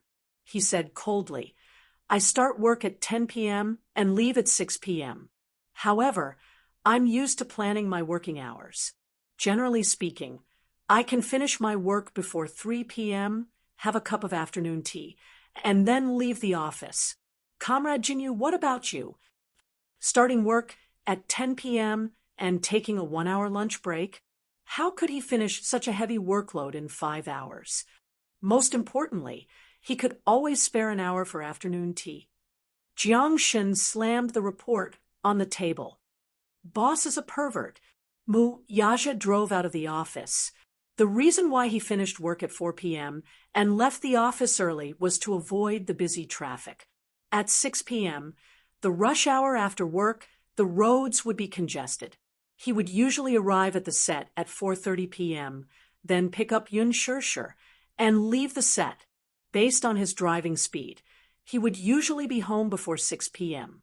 Yun Shishir's scenes were also required to be shot before 4 p.m. However, on this day, Yun Shishir's scenes were filmed until very late. By the time he arrived, she was still filming. Mu Yaja entered the set and walked to the filming location. The filming location had changed to Wuling Mountain because extreme youth mainly revolved around car racing. Racing on the mountain roads was also an important part of the story. The scenes were all filmed together on the same set. Yun Shishir filmed the racing scenes for several days. Although she didn't complete some of the particularly dangerous scenes herself, she still completed most of the scenes herself. Gu Xing's evaluation of her was that her driving skills were difficult to explain in a few words. Yun Shishir suffered a big blow. After a day of racing on the mountain roads, she still had to experience Mu Yaja's speed and passion on the way home. Every time she returned home, she would sit at the dining table with a livid face. She was already dizzy, and when she saw the greasy food, she wanted to vomit. Mu Yaja's driving skills were amazing. It was a pity that this man didn't become a professional driver. When Mu Yaja arrived at the set, everyone there retreated in shock when they saw him. Ever since Yun Shishir and him went public with their relationship, everyone knew his identity.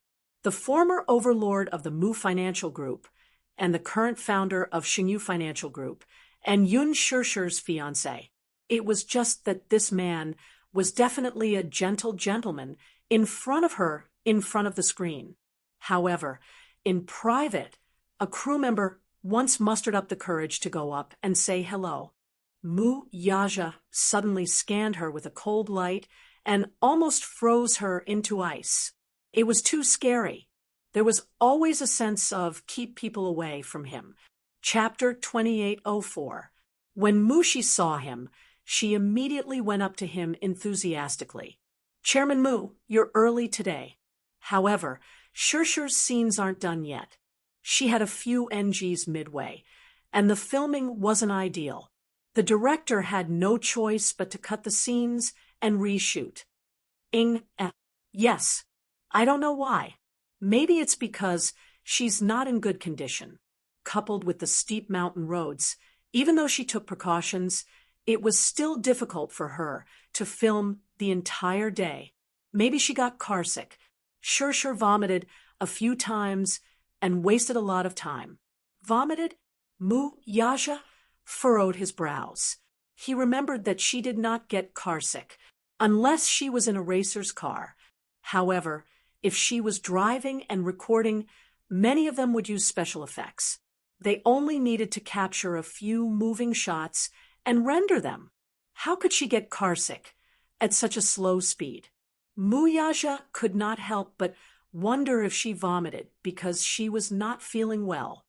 It's okay. I'll wait for her. Mu Yaja did not think too much about it. He sat down on a chair at the side. She stood helplessly at the side and could not help feeling a little uneasy. She knew very well that with her relationship with Shishir, there was no need for her to be so fearful and respectful toward Mu Yaja. However, for some reason, when facing this man, the servility in her bones involuntarily came out. She carefully walked to the side and sized up Mu Yaja. She asked tentatively, Chairman Mu, are you hot? Are you thirsty? Do you want me to get you a glass of water? No need. He had come over after afternoon tea, so he was not thirsty now. Mu Yaja looked at her again and suddenly snorted.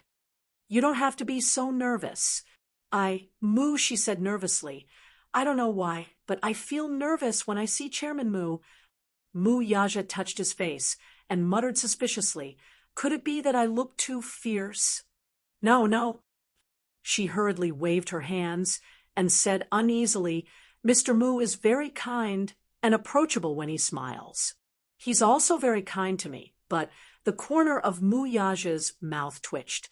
He was speechless. Why did it sound like he was some kind of national leader from her mouth? Mu Yaja was speechless. Just sit there quietly. All right, upon hearing this, She immediately sat down at the side. Sitting upright and still, she resembled an obedient student who had just started primary school. It made one feel cold. Half an hour later, Yun Shirshir's scenes finally ended. The director finally gave his approval. Although this scene was not satisfactory, if they continued to shoot like this, her condition would not improve. It was better to wait until she was in a better condition before reshooting. Anyway, she was about to finish filming her scenes, so she didn't have to rush. After filming, the director walked over to her and asked, "Shirshir, you've been acting a little strange recently. Are you feeling unwell?" Yun Shirshir frowned and shook her head helplessly. "Maybe it's because I've been too busy with the scripts for the past few days. It's too tiring.